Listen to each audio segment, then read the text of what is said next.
God damn it. Ah.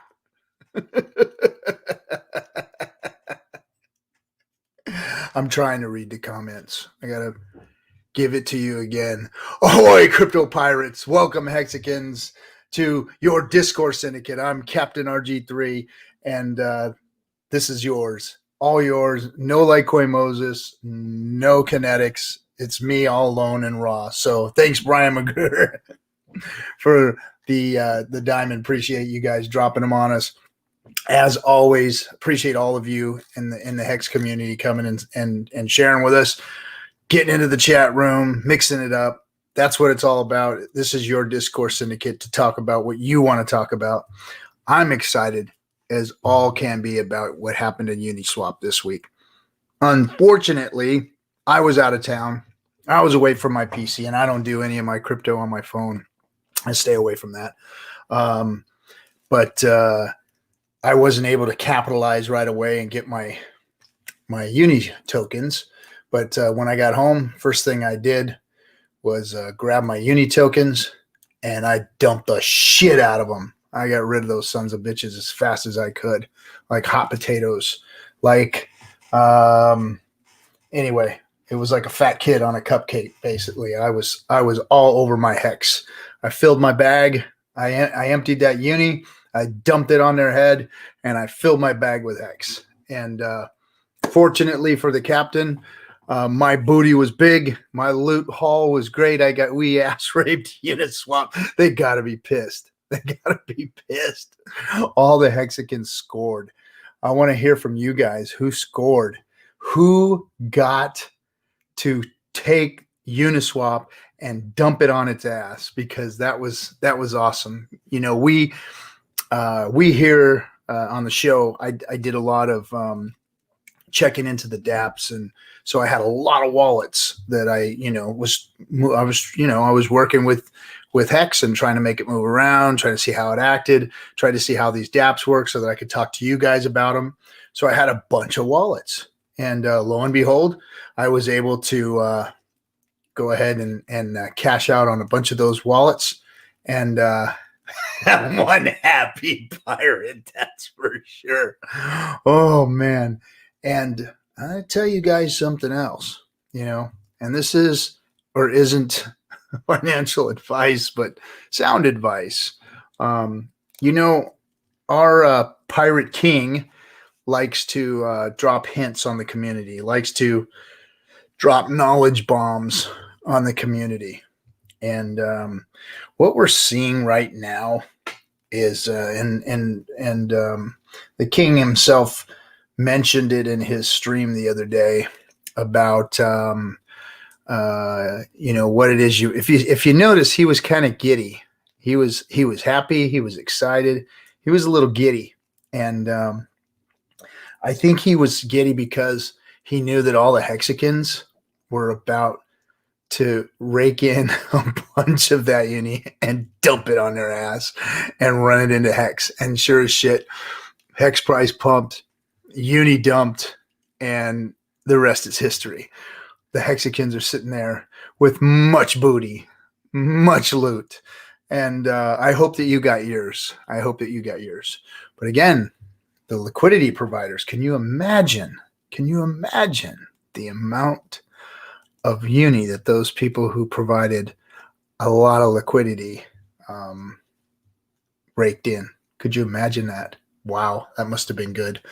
Let me jump over to the chat room and see what's going on there so that I can catch up with you guys. Thanks for the lemons, guys. Unhexable, Into the Fire, Mouse Trip's back. There you are, buddy. I haven't seen you for a while. Good to have you there, buddy.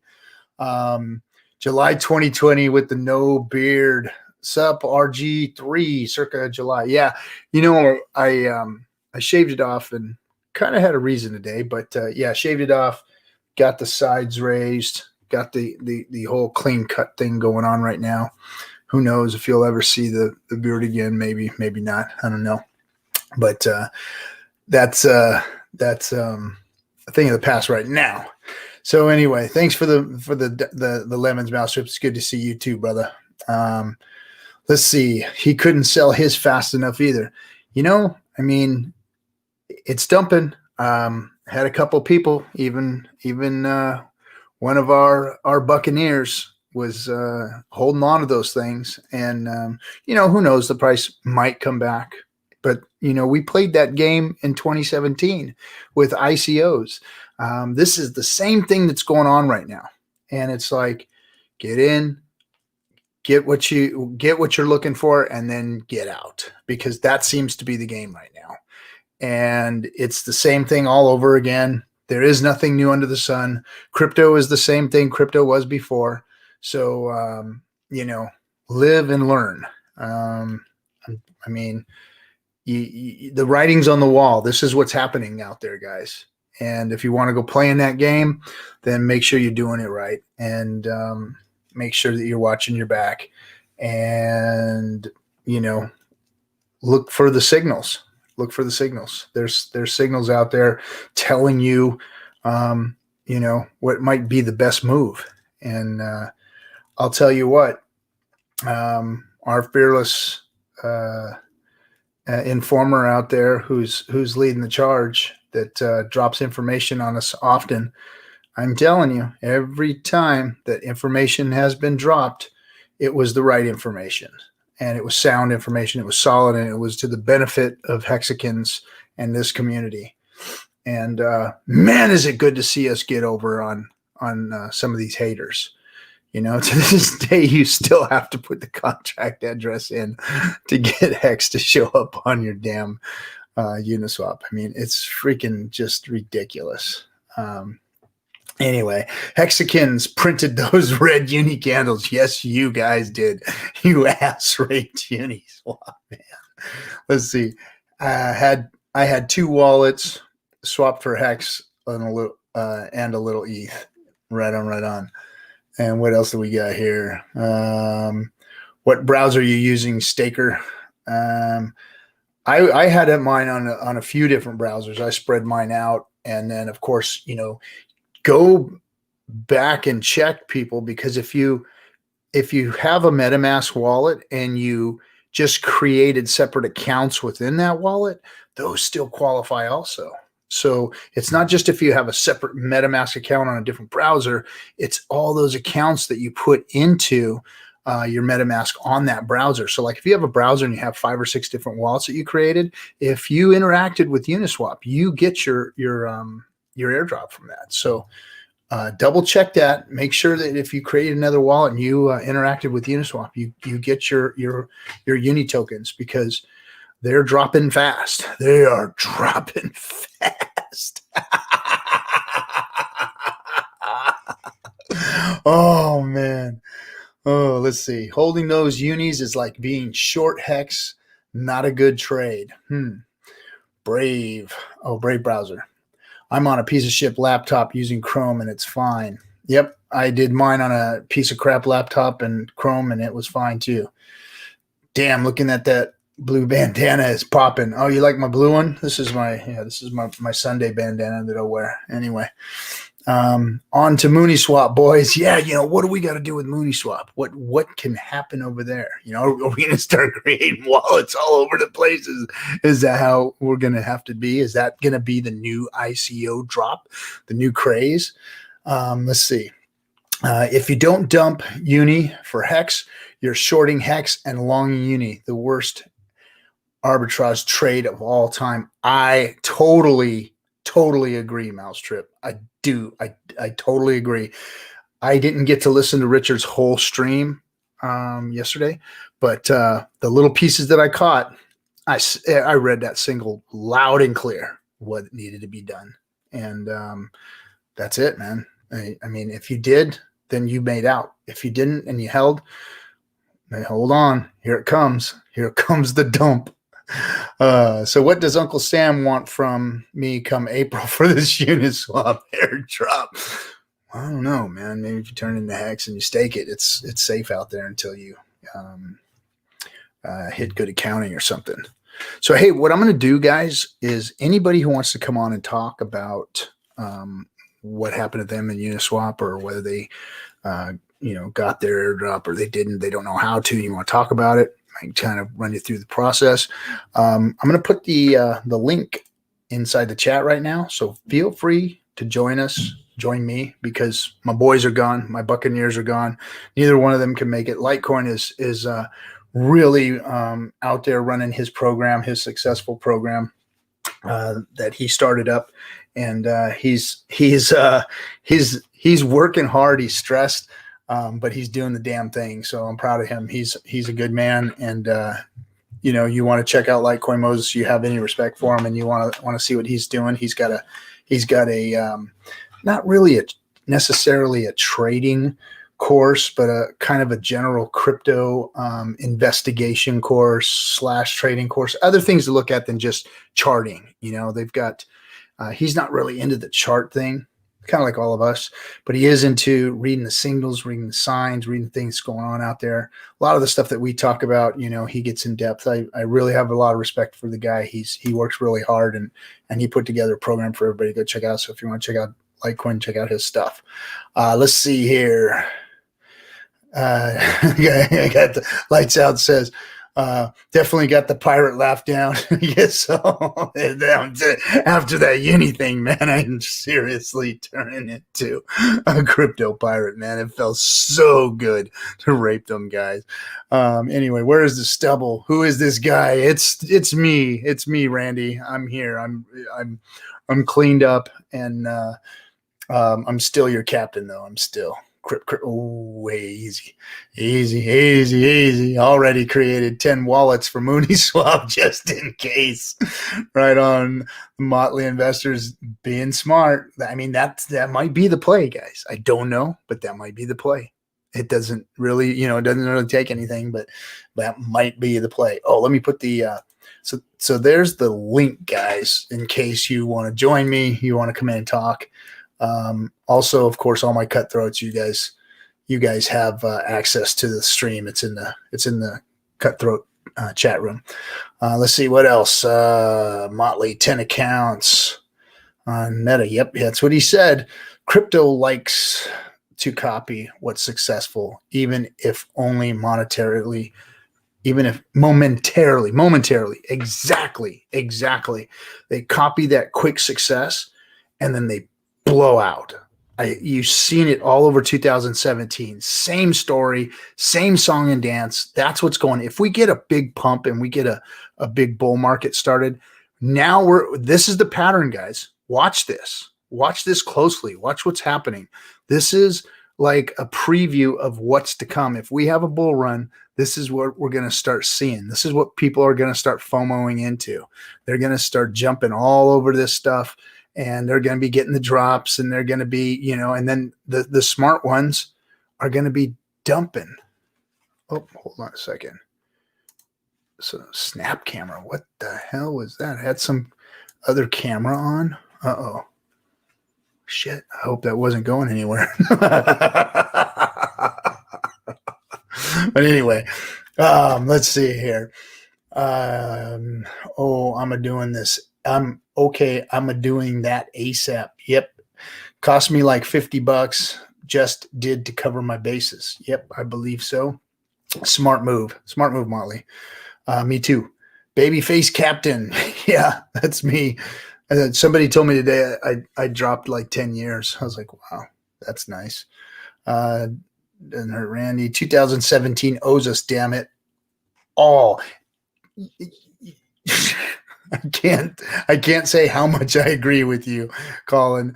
I mean, I feel 2017 owes us big time, because those of us who paid our dues in 2017 and were the suckers of 2017, or didn't know what was going on, or did get involved and got lucky here and got lucky there and got wrecked here and got wrecked there, and really never walked away with anything,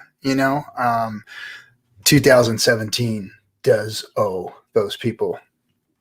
And if you were smart, if you saw what happened, if you watched the signals, if you listened to the right people, if you saw the signs and you saw the things that were going on, you can do the same, and now just be smarter about it. So watch the smart people and what they're saying and what they're doing. Because I was told by some people that, hey, time to hold that token. That uni token is going to go to the moon. It's going to be great. You're going to need to sit on that. You got it for free. Maybe you can turn some into Hex and then stake it, and then but I'd keep the rest.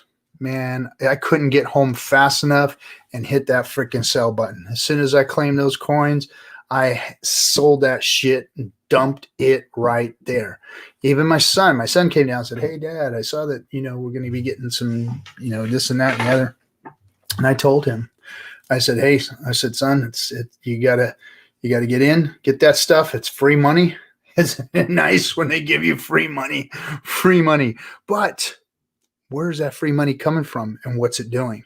When smart people are getting in and going, hey, what's the value of this thing? Well, I'm going to trade it for something of more value right now. And I didn't do that in 2017. I was getting airdrops and I was holding on to them for dear life and all that stuff, and they got wrecked. There was a time where I could have dumped so many tokens that I got airdropped that I didn't, and I missed out. Holding on, thinking that, this is, I'm going to play the long game on these things. And no, I'm sorry.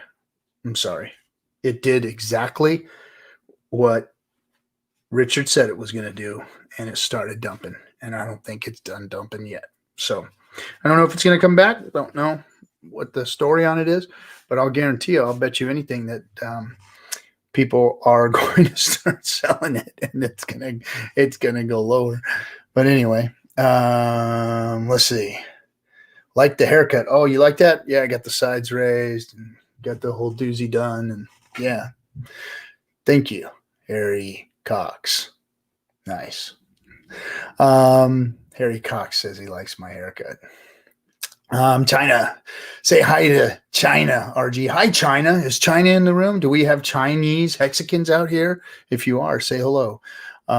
Anyway, welcome. We welcome Chinese pirates, all pirates of all the world. We welcome here. So what does Uncle Sam expect to come April for Uniswap airdrop? I think we all rent there. Hex is the last crypto we'll ever have to fuck with.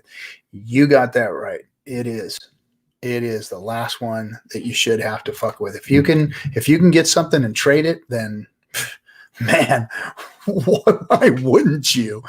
I mean, at one point, I think that uni was like $750,000. That drop was $750,000 Hex. What? And we all know what Hex is going to do, and you wouldn't trade it? You would hold that? That's a fool's game, if you ask me. Well, one of our cutthroats is here, so I'm going to bring him up. I'm sure he wants to talk about this. My man, Randy Hilarski. What is up, my man? What's up, Hex? Oh man, was that a raping or what? Did we go in and pillage and plunder and sneak that ship or what? You see those green candles going up on Hex? I was actually worried in the first 12 hours or so. I'm like, man, the price should be pumping more than this. I see everybody claiming and swapping. What's going on? Why isn't the price moving? Well, it's swapping now. It's moving now. I was one of the first ones that did the claim in that swap, and I got it. I think it was still in the threes, 3.1 or something like that, or maybe in the twos when it first began. Oh man, there was a point right around when Uni was trading for 700. What was it, close to 600,000 Hex or something? 700,000 Hex, and the Hex price was down, and the Uni price was getting ready to peak. I mean, those people who sold there, man, those freaking they got a freaking deal, man. And if you had a bunch of wallets, I know some people out there that had some liquidity and a bunch of wallets on there, man. And they were. I mean, I did well. I didn't do it. I only had the one wallet. I've always been I've always kept my stuff nice and tidy. Yeah. My crypto stuff. So I'd always use just one wallet for one crypto, and do that type of thing. The only reason I had a lot of wallets was because when I started the show, I wanted to talk to people about the different dApps that were out there, So I created a wallet for each one as I was going into each dApp. And then I split up my stakes. So I have a wallet with stakes, another wallet with stakes, and another wallet with stakes for certain types of stakes. So I had all those. So I mean, I had wallets all over the place. I was just click, click, click, click, click, click, click, click, click, click. Oh man. Oh man! Every time I found a new one, I was like, yeah. So you could take a couple months off of work then. Oh yeah, man! I wish I could. I got the strange thing is, I was out of work. I got laid off in November, and then the whole COVID thing hit. So I was like off work for almost 6 months or longer, and then I got this consulting gig, and no, come back. Hey, I'm sorry, I was going to bring you up, Pirate. Man, I hope he comes back. There he is. I'm sorry, bro. There you are. You got a good connect. He just freezes. Hey, can you hear me? Your video froze, bro. Can you hear me? Yeah, I can hear you. If you shut off the camera, maybe that'll help it. Right, no, I'll jump out. I can hear you now. How you doing? That was awesome. So hey, I had to tell you a story about the uni stuff. Let's hear it. I had a friend of mine. Her name is Emma, and she's from India. And her husband and her are stuck in Dubai right now. They can't escape because of the COVID stuff. They can't get any flights back to India. So they were struggling. And then I posted on Facebook the other day about Unicoin, and she had used it for another project, Uniswap. And I helped. She recalled it because of my post, and she told her husband. Her husband's like, "Oh, there's no such thing as free money. There's no way." She went in. She sold. I think it was 2 days ago. What was it? 2 days ago? Like it was like $5,000 or something like that. She said she had enough money to pay for rent for multiple months. Holy crap, man! I mean, it's like, are you kidding me? I've never seen an airdrop like that. No. I mean, not for me. I've never had one like that. Well, we have Bitcoin Cash. Bitcoin Cash did very well. Yeah. Well, I didn't get that much of it, but I did get some. I swung trade that one the whole day. I was up. I was making a killing. That was. Well, see, my dumb ass, I held it. I'm like, I'm gonna hold it. At first, I was gonna sell it, and then of course the whole Coinbase scam thing where they shut Coinbase down and all that. That's when I had like a Bittrex account, and then I was on Coinbase. So all my Bitcoin was on Coinbase, and I couldn't. I couldn't do anything with it. It was like you got airdrop, but you couldn't sell it at that point because it like boom, it pumped, and then they shut it down. They shut the switch off on Coinbase. I can't remember where I didn't have back then. I still didn't have wallet. I wasn't smart. I still didn't learn the last wallet thing. I had it on an exchange, and I got credited on an exchange. I just traded it like crazy back and forth. Yeah, I didn't. I had it on. I had my Bitcoin on Coinbase, and I had all my other coins on Bittrex. Well, the stuff that's happening on Uniswap with the price going up and going down. This is happening like in slow motion compared to when Bitcoin Cash launched I still it was up at 650 and it went right back down to 250 and I bought all mine back times 10. It went back up to 650, then 1200. It was nuts. What a day that was. So Rec Pirate, what happened to you, bro? Did you cash in on the Uni Looty? Oh, you're muted, bro. Yeah, I was watching. How you going, boys? What's cracking? What's happening? Okay, that was awesome. How good's that been the week? I was actually watching Randy and bloody Kinetics on Discourse. I went full retard FOMO, eh? I flipped out. I was like, oh, Ethereum's going into meltdown. And I was like going through all my wallets, going claim, and then I dumped about 1,200 at like. I was about $1,500 US. And then I saved some, and then on Saturday morning it went like $4,000 Australian for 400 tokens. I went swap that for HEX, thanks, and then I staked it. It was before like $3.5, $4,000. It went from like I could see it oscillating, and I just dumped them and went, yep, more HEX. I got like $1.5 million HEX, like 1.5 mil HEX out of that for nothing. You lucky bastard. So listen to that's awesome. You get that? That's awesome. Damn. So Brian Magruder says Uni gave me 4,000 and I dumped. Bought Hex, staked for 5,000. I went from the poorhouse to the penthouse on Friday night. You should have seen it. And ETH for day 300. I'm going to show up. Dude, if you took 4K and threw it in for 555, that's a pirate as fuck move right there. I mean, that's free money. And 15 years from now, you're going to get to say, all this stake right here was free freaking money. Yeah. That's exactly it. And then Hexo comes on the show on Friday night and shows us what Hex is going to be, what our stakes are going to be worth after 10 years. And I couldn't sleep, man. No, it's great. It is so great. I commented at Hexo's show today. My stakes. I'm just a dabbing dolphin, right? But my stakes today paid me like $30 worth of Hex. You're just a dabbing dolphin. You're just a dabbing dolphin. You know what a dabbing dolphin's gonna look like in freaking 10 years from now? I know, but still $30 worth of Hex, man. And what for 1 day's worth of interest, and we aren't even post PPD yet. No, we're not. There's gonna be so many boys, whales. I'm lagging out, so I'm gonna jump off and just watch this. Hey. All right, brother. All right, bro. Well, hey, if you just turn your camera off. With OG43's my anchor man on this afternoon show. Yeah. When's that going to be? I'll catch you later. I'll catch up with you. When's that going to be? Oh, the camera off. Maybe that might work. Let me. Yeah, if you turn the camera off, we can. Yeah.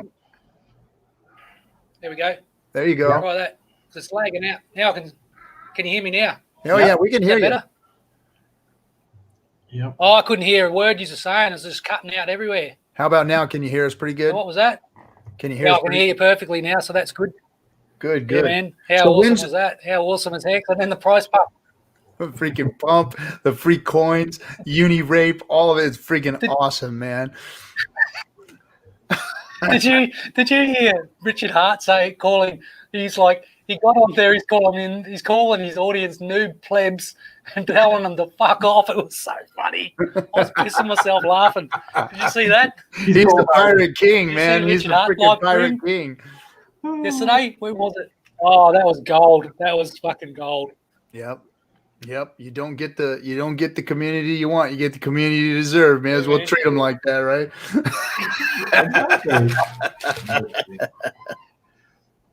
So I want to do the live streaming thing myself, right?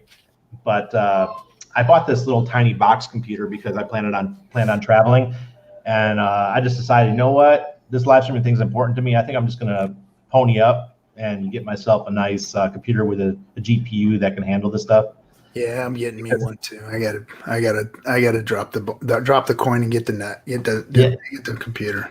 Yeah. I mean, this little travel computer. I mean, it works great, but it's not going to cut it. It's just it doesn't. The CPU is not strong enough. Not like something with a NVIDIA card or something like that. You know. Yeah.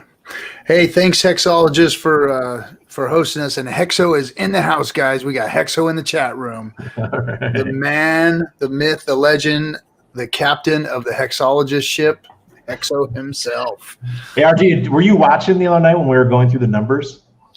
On what was that? When you and Kinetics did it? Yeah, it was Friday night when Hexo came on. It was like 9 of us on at one time, or 8 of us, something. And Hexo was going through the numbers. That was after I had to drop off, right? Yeah. No, I had to cut out. Oh. What was that? What was going on there? My son's here. Hold on a second. Gold mommy. Good night, buddy. He's not allowed on camera. No, my son is like, we got a rule: no internet. He's not, no pictures of him on the internet, nothing until he makes a decision. You know. So the way the share price is looking, we're at 4, 4 per trillion right now, 4 hex per trillion. So the way he worked it out, after most PPD, we're at like 16 hex per trillion shares. And it just gets absolutely nuts at the 10-year mark. I think I can't remember the exact numbers, but let's say that it's 250 or 300 or 500 hex per trillion shares. And, some, I just look at Like, I can't even think about it. It's got me so fucking giddy. Isn't it great? It doesn't. We don't even have. People are like, "Oh, Hex is going to go to $1." Fuck that shit. We don't even need to go to $1. We could be a quarter of a penny. And those of us who got in early or pre-BPD, we're still going to make an absolute killing. And it's like absolute killing. Where it's sitting right now is an absolute killing. I know. Without big payday, without all the interest added. You look at what you got. If you got in, and you got in the early ETH days or early million ETH per hex or early hex or million hex per ETH, man, you did well, and you're sitting pretty good. And if you stake some past 10 years, I mean, those stakes are going to freaking explode. I'm looking at some of my stakes going, holy shit. Look, I just said I did $30 in interest today. And we're still 2 months from big payday. And my eyes look bloodshot as hell.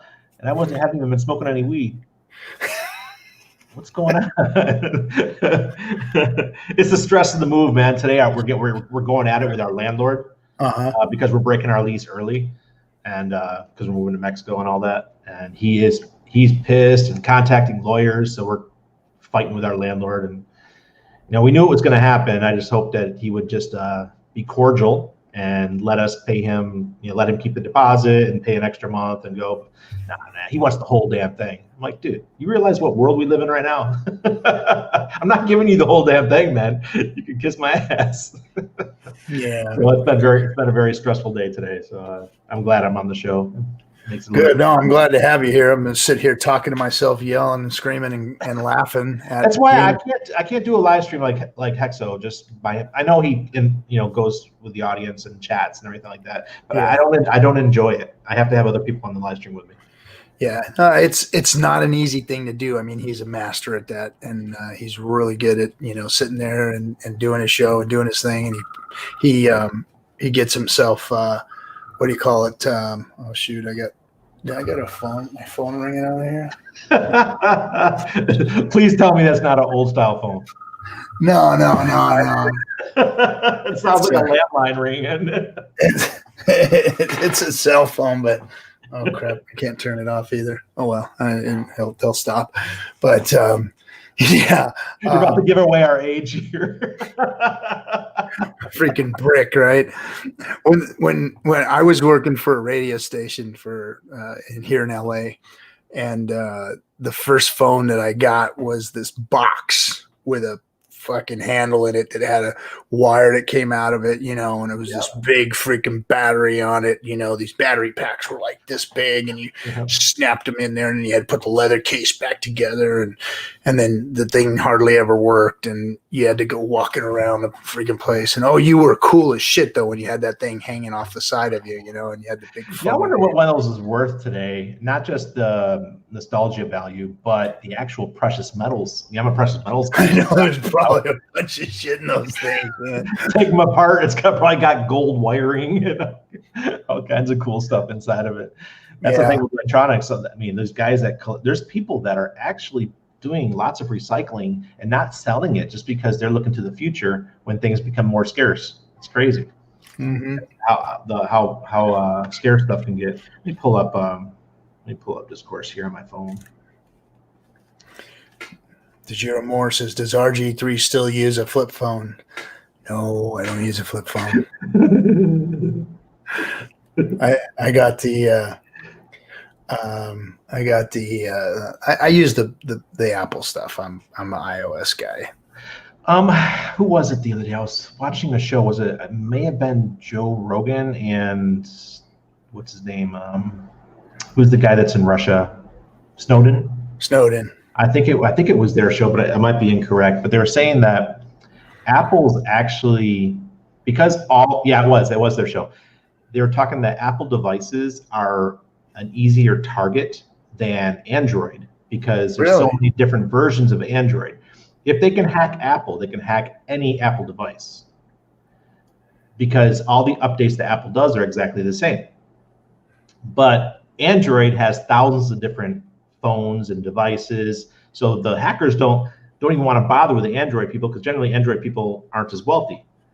So the wealthy folks have Apple, so it makes more sense to go after and hack Apple devices. I thought that was very interesting. That's a pretty good interview, the Snowden interview. Yeah, talking about spying and how we get spied on and stuff like that. Yeah, I don't put any crypto app or anything on my phone. I keep it all off of my phone. I've got a special computer that I do that. I don't even use that on my streaming computer. I have a separate computer that I do my crypto on and keep all of that locked away. I don't even mess with it. There's just, I've seen so many people that go to shows, go to crypto shows, and they get hacked at the shows, out of their wallets and stuff. And we talked about before on the show was the GSM card swaps. Yeah. When they can take your, they just come up with a phone, they copy it. Yeah, that's it. You're done. Now they have your 2FA. They've got your wallet on your phone. They probably don't know your password in your wallet on your phone. I think they would have to somehow get your keys, especially if it's one that has like. It's every show somebody at a crypto show gets their wallet hacked from their phone. It seems like every show somebody gets hacked. And you gotta be careful. Yep. So I just stay away from using my phone. But I do need to. I got out of PC back when the Vista came. Remember when the Vista came out and it was just a fucking mess, man. Garbage. It was garbage, and I was like, I'm done with this. It's like I may as well have just used Linux because I was programming like every day trying to fix my shit and make it work. And it's one thing you spend the money and you build your own computer and you do all that stuff and get it cooled right and do all that. Yeah. And then you can't get the operating system to work. And then at that time, Microsoft was fucking with everything all the time and they were coming out with garbage. And it was just like, I just said, screw it. I finally got a hold of a Mac one day and it was like, whoa, this is it. And then a day went by and I'm like, okay, where's the bug? Another day went by. Wait, how come I haven't had to reload anything? Wait, where's the bugs? I got to fix something, right? Wait, where is everything? Where's the problems at? And I'm like, and it never came. And I was like, oh, this is great. And the hard part is, getting used to the, just the different interface of everything. But once you do, and Mac devices are so intuitive that you're just able to, just kind of smooth into them. And that's why I liked them, because I was done with all this, trying to. Anna loves it. Anna loves Mac. I still use PC. I got lazy and I just sunk into the Apple, lifestyle, and it was really easy to just point and click at things all the time and not have to worry about fixing shit or making shit work or adding this to that and that to this and flashing this and flashing that and I was like I'm cool with not fucking around with all that. I feel like because right now I'm not buying anything new right now. Ever since this stuff happened with CV, it's impossible to get equipment. And my battery pack, those backup batteries that you connect to your computer to so it doesn't die out. Well, both of mine went bad. So I haven't replaced them. And we had a power outage last week and 1 week before. And now if it happens again, I know my computer's going to come up. It's not going to let me start it up normally, and I have to go through a safe startup. Safe startup. Oh, man. Shit, I forgot about those. Yeah, it's happened twice to me now, and I've been so pissed because I have to get up in the morning and work for my clients, and I come out, my computer's off. I'm like, oh man, we must have had a lightning strike overnight or something. Fuckers. So now I have to spend an hour and a half trying to get this thing out of safe mode. That's it. Safe mode, yeah, that's it. Safe mode start.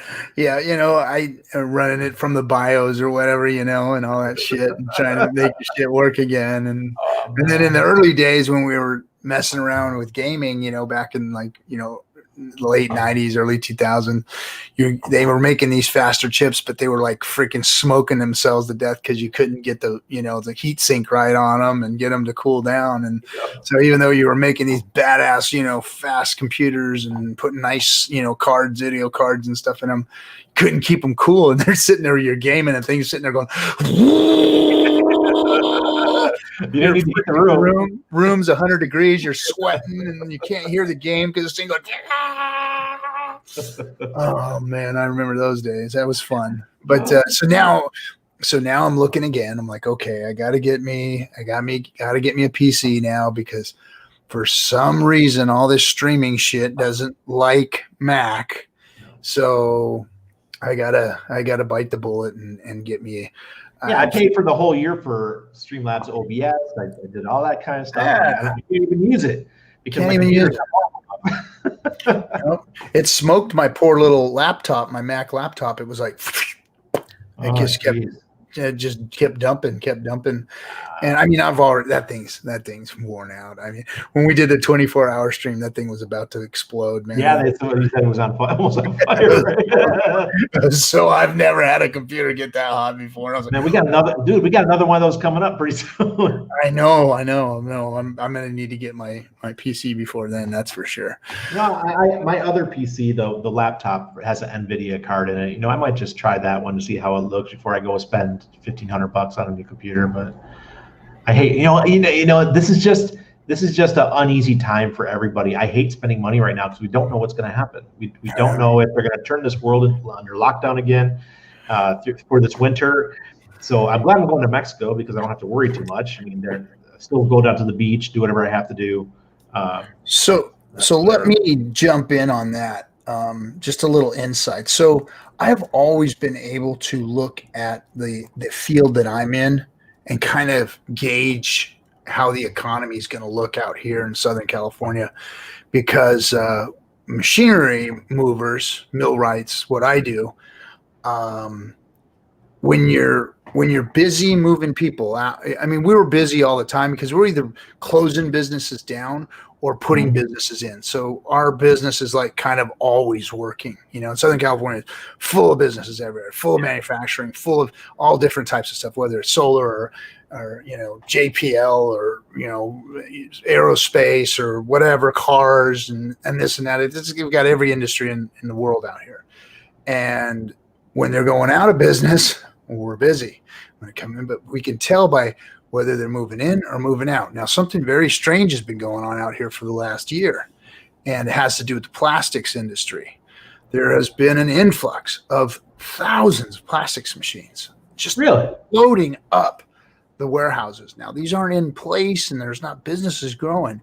So, I mean, this is just me thinking out loud. I was looking at, kind of what's going on. Could the end of globalization be here, and the companies in the U.S. are just preparing to start manufacturing there again?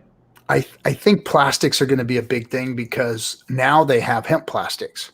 Yes. And hemp plastics are all kinds of different levels of it, from very rigid, stable plastics that'll last for, decades, all the way down to biodegradable plastics that, like a straw, that will melt into the ground eventually. Because these plastic straws or these paper straws suck. I'm sorry. It's like sucking through a wet noodle. They're horrible.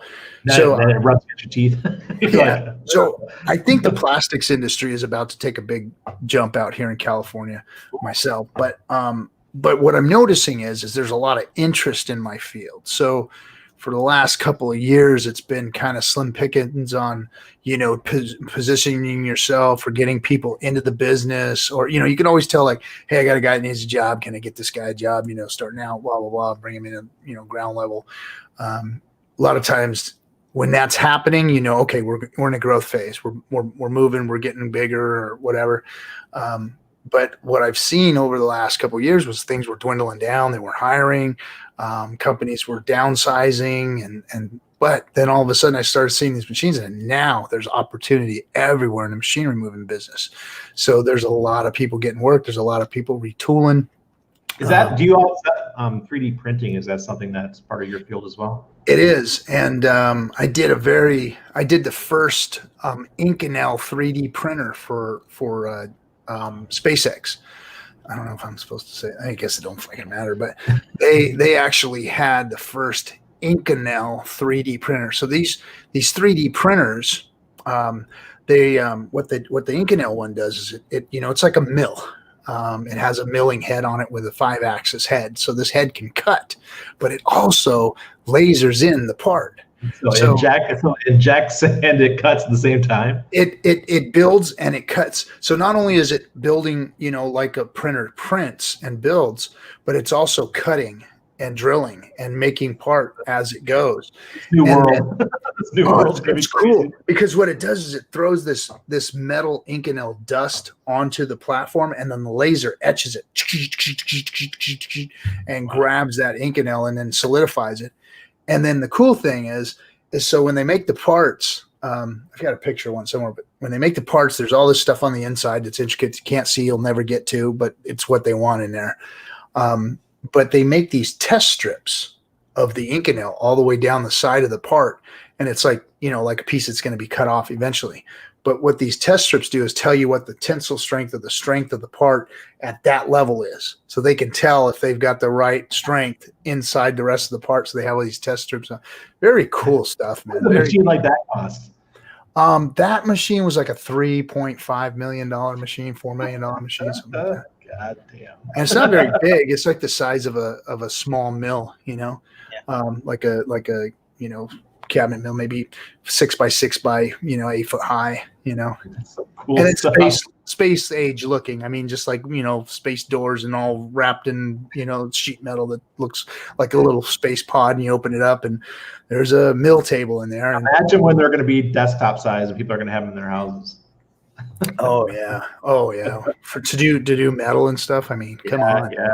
These guys are 3D printing guns and stuff. I was with the LBRY team, and that's one of the ways they got started. They started taking all the 3D printing gun stuff, and they were putting it on their site so it can never be taken down because it's all torrents. Yeah, I know that one kid made that plastic one, right? Didn't he make a plastic gun and plans for it? On?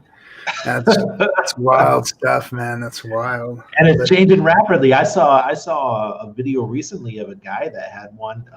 He made one that looked like a M16, whatever you want to call it, whatever the newest model, AR-15, the newest models, and the whole receiver and everything was just plastic, and he was firing it off in full auto or whatever, or rapid. I'm like, 3-round burst. Are you kidding me? How's that thing not falling apart, not shattering?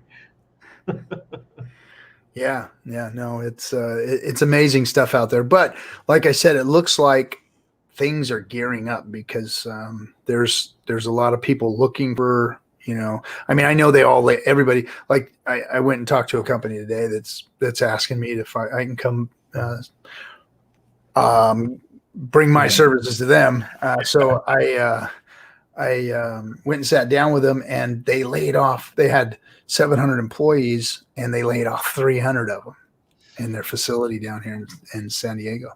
Yeah, I know how that feels. I'm a Kodak kid, so it's like, man, they laid off that many, but they're retooling and they're ready to build. They're in build mode. They're like, we want to build this part of the business, this part of it. So everyone's kind of retooling and looking how they're going to rebuild.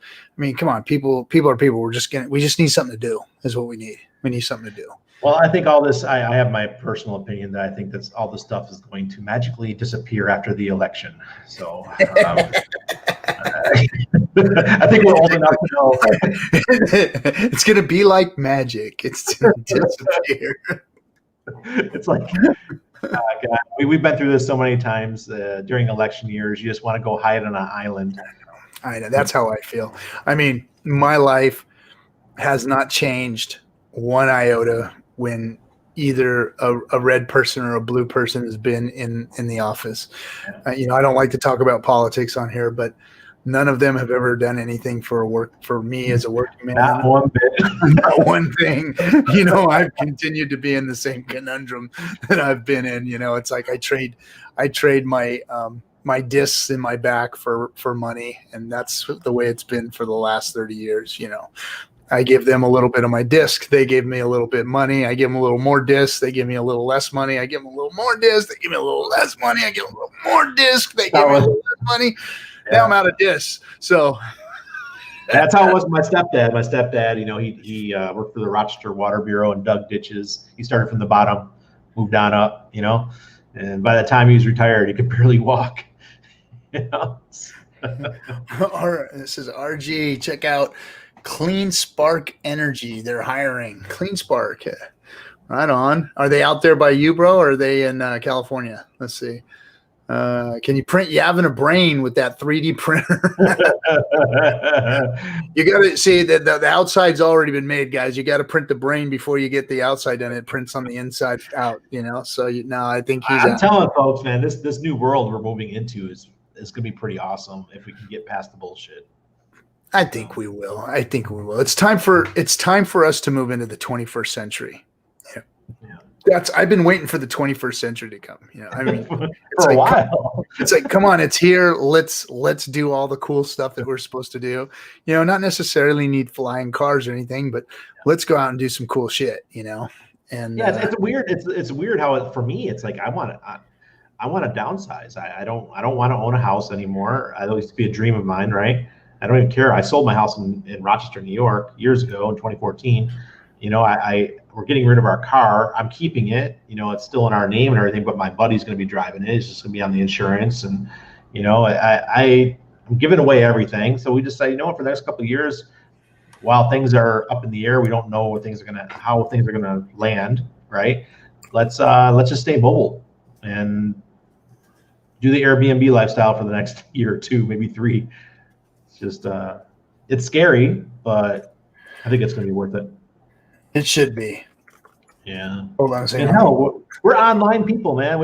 If I can get live streaming up, if I can get my project launched properly and make some money with HEX, bring stuff to the people. I mean, dude, your content is freaking great, man. I mean, you should. I stopped writing. I haven't been writing as much as I used to. You got to write, bro. You're a good writer. I know, but when I'm feeling down, when I'm not right mentally. See, HEX is great, and I'm glad everything's going great with our HEX stuff. But still, it's just like this whole. I've been under lockdown since March. Yeah, and it really hit me mentally, and I just haven't been on fire. I used to write 2-3 times a week. Yeah. Why don't you just like kind of grab a hold of what's going on with this DeFi shit, man, and like, and do like comparisons to 2017 and warn people like, hey, there's nothing new under the sun. That's a very good idea. Be the guy. What's new is old. Because I was on the inside, right? I was one of the guys on the inside, and now I'm on the outside. I'm not part of this DeFi movement. I don't want to be part of this DeFi movement, except for what we're doing with HEX. I'm not even interested. This stuff seems stupid to me. Because at this point, HEX is the only true DeFi project. And we can say that with freaking honesty because it really is. It's the only one that's working. It's the only one that's got a chart like it's got. It's the only one that has, a solid community, a solid record. It never goes down. The contract is there. It's so freaking in your face. It's like people out there are going, oh, maybe this is the one that's true DeFi. Maybe this is the one that's not going to dump on me. Maybe this is the one that doesn't have a switch. No, there's one out there, guys. It's HEX, and it's right here. Freaking look at it, you masses. Yeah. I mean, I was a huge Steam proponent for many years. From being on the team to making a ton of money with Steam. Steam's almost done a 100% retrace in US dollar terms. It's at 17 cents right now. When I told everyone to buy Steam, it was at 7 cents. It went up to $3.50. Now it's done it's come all the way back down to 17. What? The space is crazy. I can't, it's just embarrassing. So Trevon did a video. They're saying, let's see, did you manage to get away from the what? Did you move out of Rochester to get away from the Rosudus? Trevon is a great look for HEX. He can fuck right off. I agree, but it's a sign. Money, let's see, in the bag, understood. Randy's last name used to be Valenti. Valenti? Huh?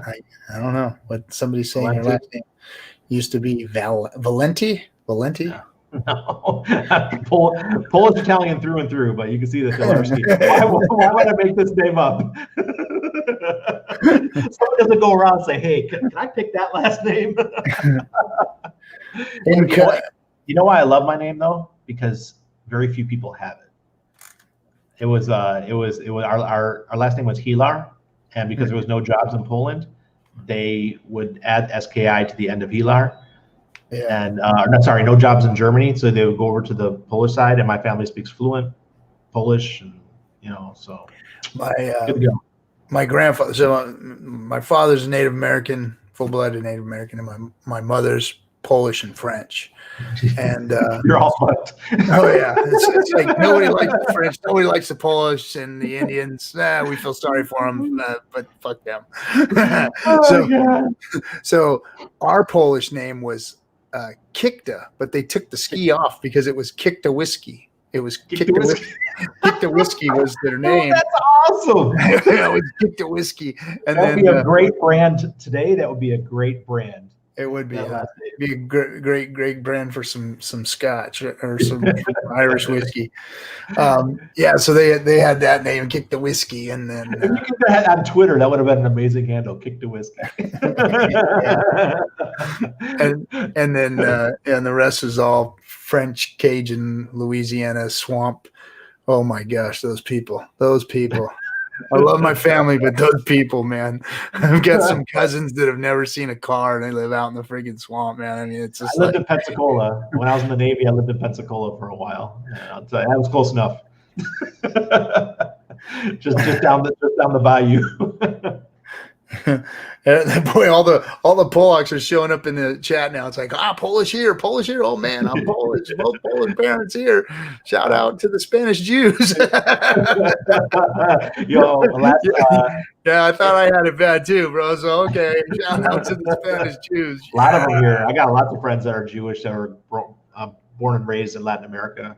They're like half and half and stuff. Yeah, we went to Poland. We went to Krakow for Steamfest 3. And that was amazing, absolutely amazing. Because I'd never been to where my family was from, that area, and I got to go, and it was beautiful country. Yeah. And the people were, and guys, the girls are gorgeous, absolutely gorgeous. My wife was like, "Wow, I never thought that would." Anna's Latina. She looks wonderful, but she's like, "My God, I've never seen so many beautiful women." Something else. Yeah, we're guys that married up, bro. I can tell you that right now. You got a good looking one. I definitely got it. I married up. That is faux show. Yeah, yeah. It's easier when you expatriate, guys. Let's see.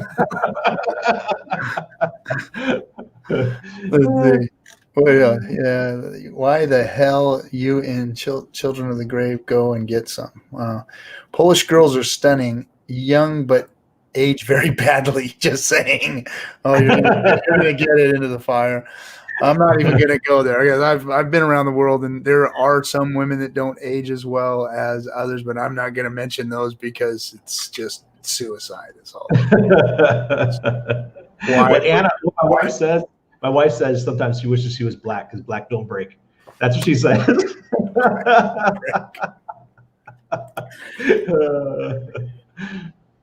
My family. So Timmy Benjamin says my family is French and its history is documented back 500 years. Yeah, mine is too. Actually, the one of the first postmaster generals of the U.S. was in Louisiana was my family member. So we have this big family reunion back there in Louisiana every year, and the different families and the different names of those families get together, and it's a big deal.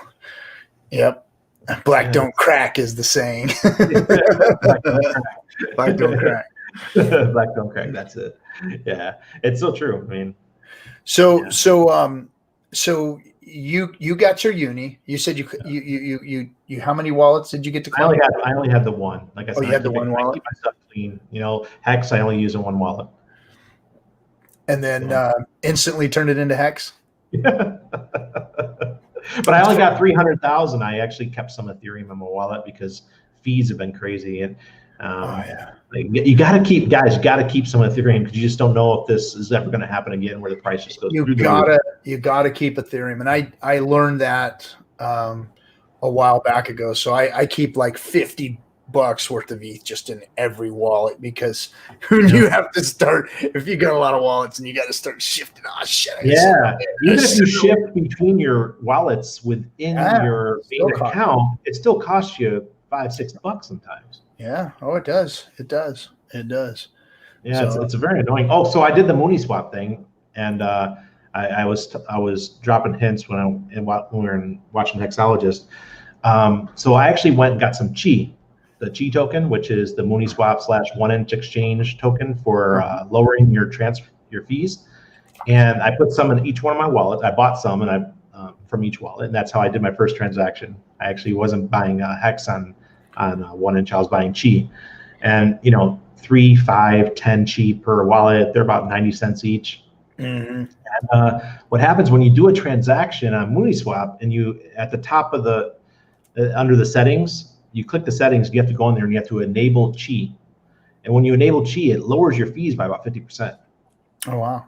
So it's pretty cool. I mean, you spend a couple bucks, you get a couple Chi, and now your fees, you save yourself a bunch of money by saving money on the fees. There with the way the DeFi thing is going and these new credit card things are going, you're starting to see some functionality happen and some pretty cool ways of using crypto to pay for fees and all that kind of stuff, and being able to set like say a card onto whatever coin you want to spend, and you can go spend dollars on it. So there's some cool functionality coming out, and like who we had on here the other day. Oh shoot, his name's slipping me. A young man that was what's that? Patient or Philip? No, a guy that is unbankable. He's unbankable. Gosh dang it! Why am I forgetting his name? Somebody in the chat will say it. But he came on and we kind of got in a little tiff about, he's being unbanked and he's trying to live on crypto alone. Oh, Richie Rich. Yeah, Richie Rich. Sorry, bro. I was forgetting your name. But yeah, Richie Rich, these, for people like him, those crypto wallets, those card wallets are really cool. It's great, but I'll tell you, I've been through so many. They have quick burnout. Burnout. What do you mean by burnout? Because I'm in Panama, a lot of times they'll start out as a worldwide card. Then 6 months in, they'll say, "Oh, we can't do Panama anymore," because you know what happens here. Yeah. We won't discuss it on this live stream, YouTube. Yeah. But there's a lot of stuff until you're out of there anyway. Yeah. Well, that too. So I just think that the authorities say, you know what, you can't have people in Panama using your card. So I've gone through so many. The longest running one was WireX. The original WireX card, we had that for about 1.5 years, and that worked great for us. But my friend Scott at Halo Platforms launching a card soon. He just sent me the website that's about to launch. He's asking me if I proof it for him and stuff, and I look through it and I'm like, wow, cool. And it's going to be actual credit against your crypto. So I don't know what the percentage is, but I think he said 1.5 times. So whatever you have in as far as crypto in your card, you can use up to 1.5 times the limit or whatever it is. So pretty cool. I mean, that stuff's coming. I had that first card, which was the Union Bank card. Do you remember the Union Bank cards? No. It was like, it came out in 2017, and you had to put your Bitcoin on it. You could only put Bitcoin on it. And the Union, like the Chinese bank? Yeah, Union Bank. Yeah. Okay. Yeah. So you had to go in, you had to set up an online account. You had to somebody had to give you the card. Then you had to go and register it and, do your you didn't have you didn't have to do KYC, but then you had to send the Bitcoin there, and then you had to see it pop up, and then you can go use the card. I mean, it worked, but like you said, eventually it burned out too. It stopped working. Yeah, they charge you $150 to $350 just to get the cards. We've had so many. You put the money on the card, you buy the card, and then they stop working a couple months later, and you barely use the card, and you're like, ugh. So we just started using local Bitcoins because that works great. So, yeah, and you can still do that out there. I think it's illegal here in the U.S. now. I don't do it. There's somebody else in my house that's not American that does it. Don't do it. Don't touch that shit. Wouldn't touch it if I could. Wouldn't touch it if I could. Sometimes it pays not to be American, I swear. We always have to. Who was our show? Was it? What's his name? He was talking about helping his friends buy crypto. Johnny Johnny K has. They're like, don't do it. Don't do it. I haven't seen Johnny K in a while, man. I haven't seen him in a minute. He was posting on Twitter. Was he? I haven't seen him in like a week, it seems like, but I've been in and out of hotel rooms. It's been a mess, but I don't get on it. I get on the Twitter every once in a while and tweet, and I don't spend as much time as I used to either. It's just trying to make the show has been the hardest part, is trying to make the show on time. But I'm hoping that might change here pretty soon, folks. Might change. might have a little change here of not having to travel as much. That would be nice. Beautiful. So, anything from the chat room? They must. So let everyone know that I do recommend everyone just do at least 1 or 2 transactions on different wallets for Uniswap, because, like, I think you were discussing before I came on that they like to copy. Everyone likes to copy each other in crypto. Yep. No truer words have been spoken. I mean, that's all we saw in 2017 was like reading a book. Yeah, look at the project. Look at the project that copied Hex. I mean, just didn't fucking pay attention to the book, man. The book was right there in front of my face, and I wasn't paying attention to it. Some people were. Those are the people that did well. Yeah. I think perfect one for me was Lisk and Waves. Those were copies of Ethereum, right? But back then I was such a noob. I invested in both. I made a very good amount of money with Lisk, and I made like a third of what I made on Lisk with Waves, because as things copy, they get less and less potent, right? They just don't do as well. So like the next the next one, if Uniswap is the next one that does another thing like Uni, the coin's not going to do as well. It's just no. It's just how it rolls. Yeah, no, I'm you've got to look at the signs, and you got to listen to the people that know what they're talking about. Like, I mean, Richard was signaling the other day. He was smirking and laughing, and I mean, he was giddy I've never seen him that happy since I've watched him. He was happy on that stream, and I think he was happy because finally the Hexicans got to give it to somebody. We sure did. Well, there was multiple things. The OA that just gave the OA more bag, or more Ethereum. More Ethereum to go punch somebody with, and then on top of that, everyone in Hex just made a killing off of it. So his ego was stroked. You got to feel like, wow, these people they're really loving me. Just think if the OA, well, it wouldn't be the OA that put all the liquidity, right? And it wouldn't be the OA that had the liquidity. It would be the other wallets that might have had. Yeah, the other wallets. You're right, because the other wallets that had liquidity. But just think if those wallets or whatever of all that uni was waiting for the death throes and is like, okay, now it's time to go, and just kill it, A 9-inch blade in, then twist it. Yeah. I don't think that the OA actually has. Look how good I felt with my friend Emma over in Dubai, telling her about this, and she was able to pay her rent for a couple months. That's cool.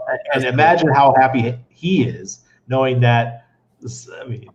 So my son, my son is, he's of age and he's got 2 jobs and he's going to college full time, just a freaking little go-getter. And he invested in Hex. He had his money. He had car money. He was going to buy a car, and he's like, no, I'll wait. I'll drive the beat up thing, and I'm going to invest in some Hex. So he did, and he staked.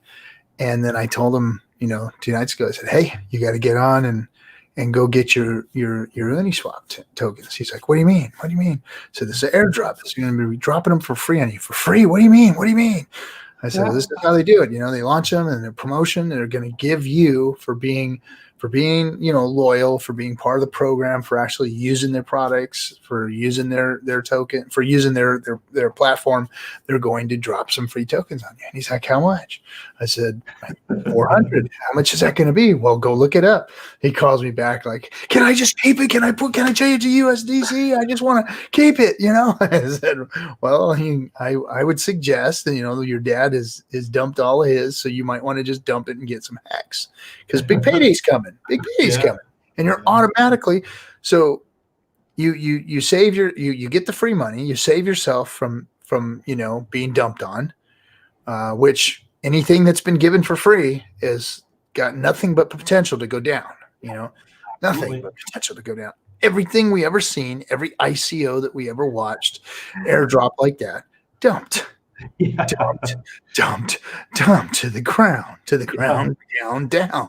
So why would that not apply here? What is so special that this is not going to happen here when you're giving away $2,000 US in free tokens, to thousands of users? Thousands. Well, listen, I got another one in my wallet right now, and it says it's worth $7K, right? But caveat, they make you send 0.3 ETH to the contract address in order to unlock your token so that you can go trade them.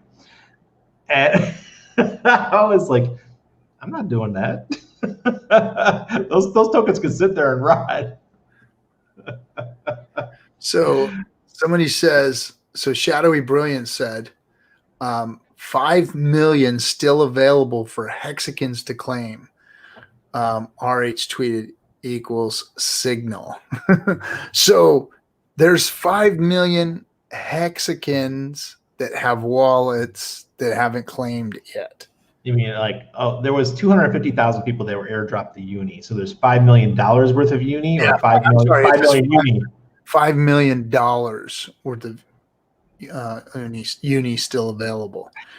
So I don't know how. Can you believe that we're one, or you had multiple wallets, so you were like 5 or 6 of the lucky people of the world that got this airdrop to 250,000 people? Yeah. I was, every time I found a new wallet and opened it up and claimed it, I was like, and I'm like, sell. I didn't even bother looking because I knew I just had the one. Yeah.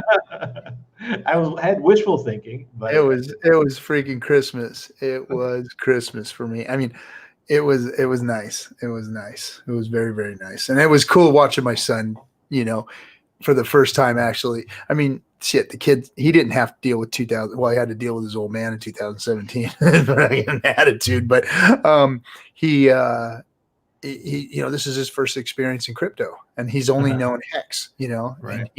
And so now he's got this uni token. He's like, oh, what's this? And then trade it for HEX. Oh, and then now he's watching the price go down. So he's learning, he's like, oh man, that was a good move. Why isn't HEX going down like that? Well, HEX is a different different deal, bro. It's scary. So, that's how things work. It's crypto does that. HEX is going to have its swings. It's going to have its swings, guys. Of course. But I don't think the swings are going to be as drastic. No, look at our chart. Look at the chart. It doesn't work this way. HEX doesn't work like that. It's a big R. It's a big R. Our chart's a big R. It's not going, it's not an N. It's an R. We're going to be the traders aren't going to like us because we're going to be boring. We're going to be, it's already boring. It's already boring. We saw those guys come in early. I'm going to dump on all your fucking heads and talking shit. And it's like, yeah, go ahead. Keep doing it. Keep trying to, there's going to be traders. Heads. There's going to be traders who follow the stakes and unstakes. And they're going to watch the days when there's a big unstake coming out, and they're probably going to, try to sell it to get people to drop. But my guess is that they're going to do like what Moses was saying. People are going to take the stakes. They're going to keep some of their interest and restake it out even longer. Hexagons will. Exactly. And people are going to try to trade that. That's just not wise. It might work in the first year and a half when these people unstake their Bitcoin claims and stuff like that and sell them into the market. But after that, once things settle down after year 2, yeah, it's just going to be a yawn show for traders. A yawn show. and the Hex whales will have been made, and there will be a whale pod out there floating around, because, like somebody said, Hexicans keep buying up the dips because we actually value Hex. So nothing could be more truer than this community and this and this project. People are buying it at the dips. They're dollar cost averaging in. Everybody's trying to accumulate more Hex versus trying to dump it, trying to, play the charts and trying to buy and sell and do all that crap.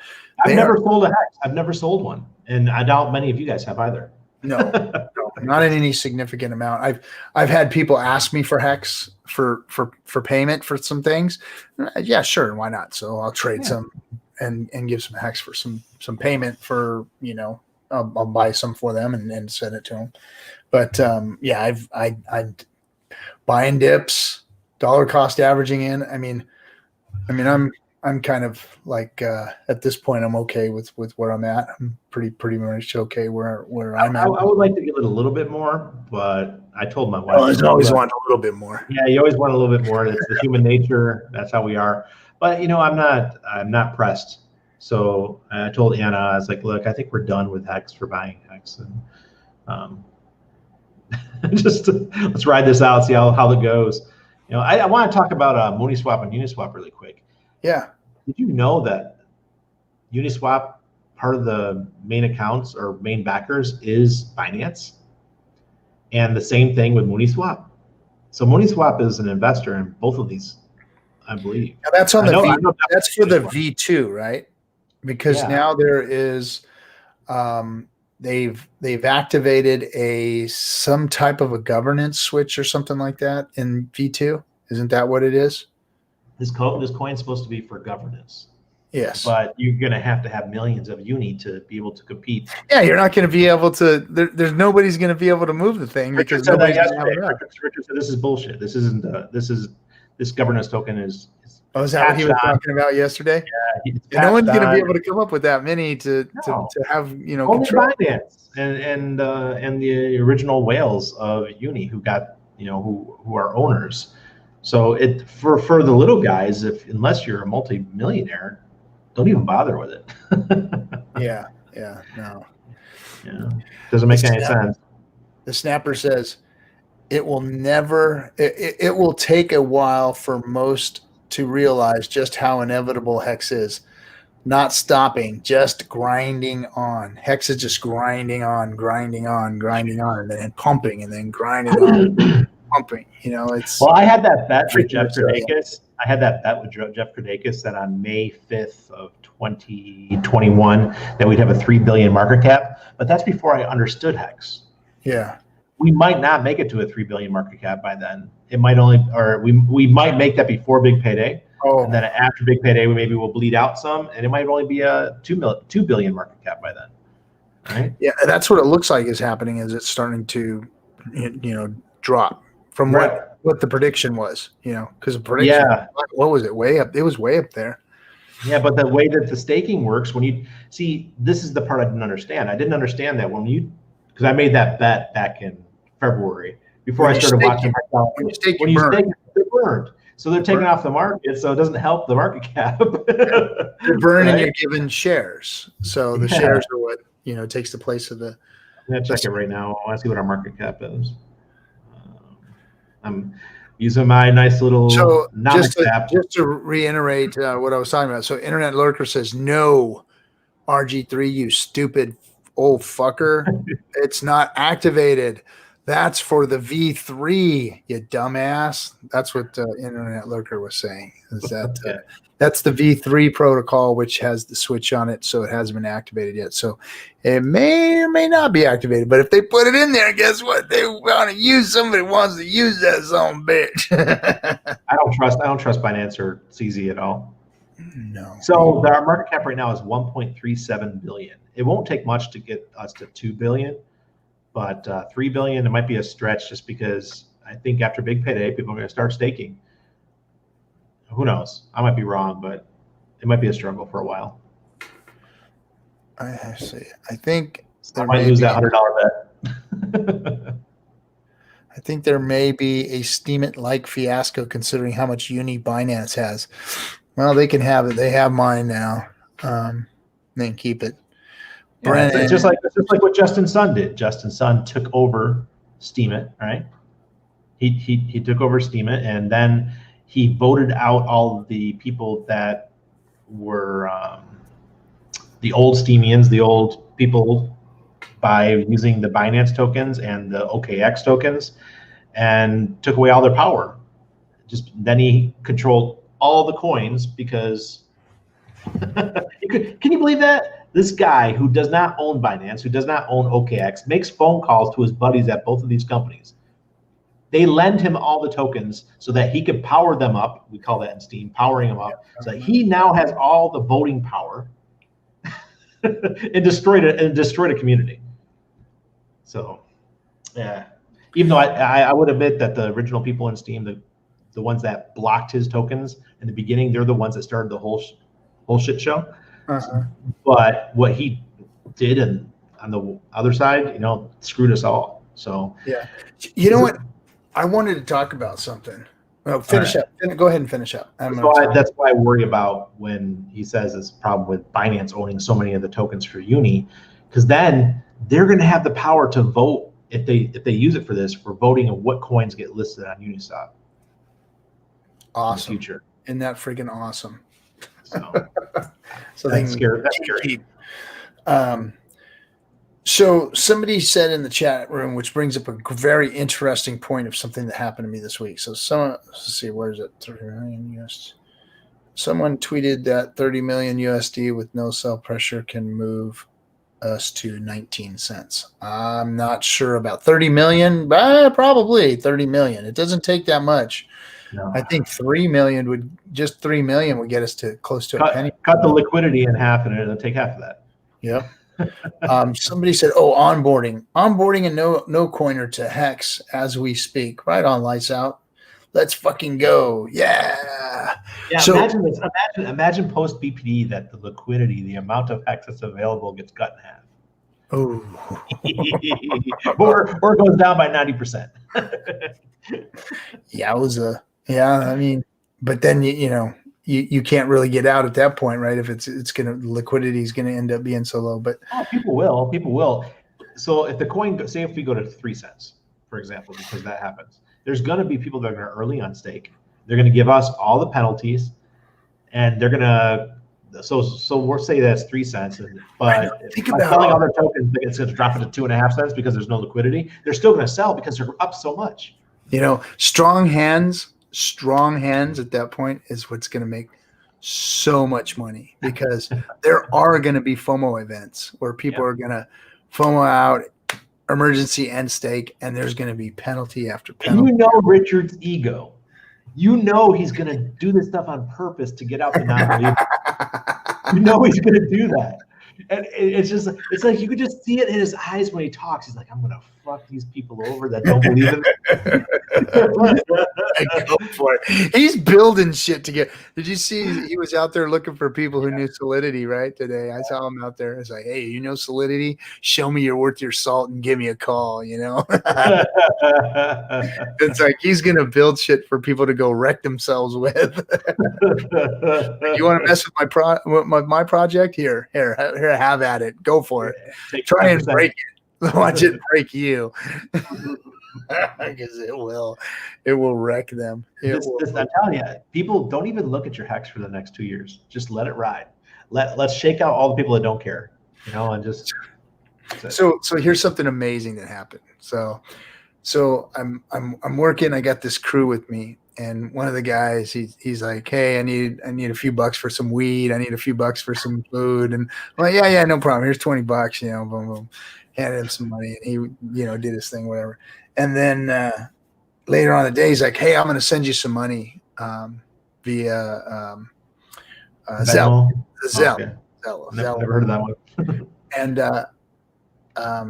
so I didn't think about it because my wife banks with it through our business. She banks through there. And so I didn't think much of it. And then all of a sudden I got a text from this guy, and it's such and such is sending you $20, right? Click on this link. Now I don't have Zelle set up on my account, Right. So I click on the link. It walks me through the process. I signed up, and $20 went to my bank account. Wow. He sent me a text. Yeah. Well, that's how PayPal was. Do you remember how PayPal was? PayPal was the same way, or still is. It was just instant. It just happened, and $20 was in my wallet, and it was like. I think crypto could be there soon. I mean, it kind of is. There's projects they're doing, but it's not as good. It's not as seamless. I hope so. because if just like, I mean, how many people had to hold on to that fucking uni because they didn't have ETH? Yes. I talked to somebody at one of our own Cutthroats tonight on the phone, was telling me, yeah, well, I had to hold on to it because I didn't have an ETH. Oh, geez. And my son, even when he's like, oh, Dad, it's telling me I have to have this fee and blah. I said, okay, hold on, give me your wallet address. I'll send you some ETH and send him some ETH and get this thing. But if you didn't have it, you got to sell some HEX to get some ETH to make your wallet work. I mean, it's just such a freaking pain in the ass.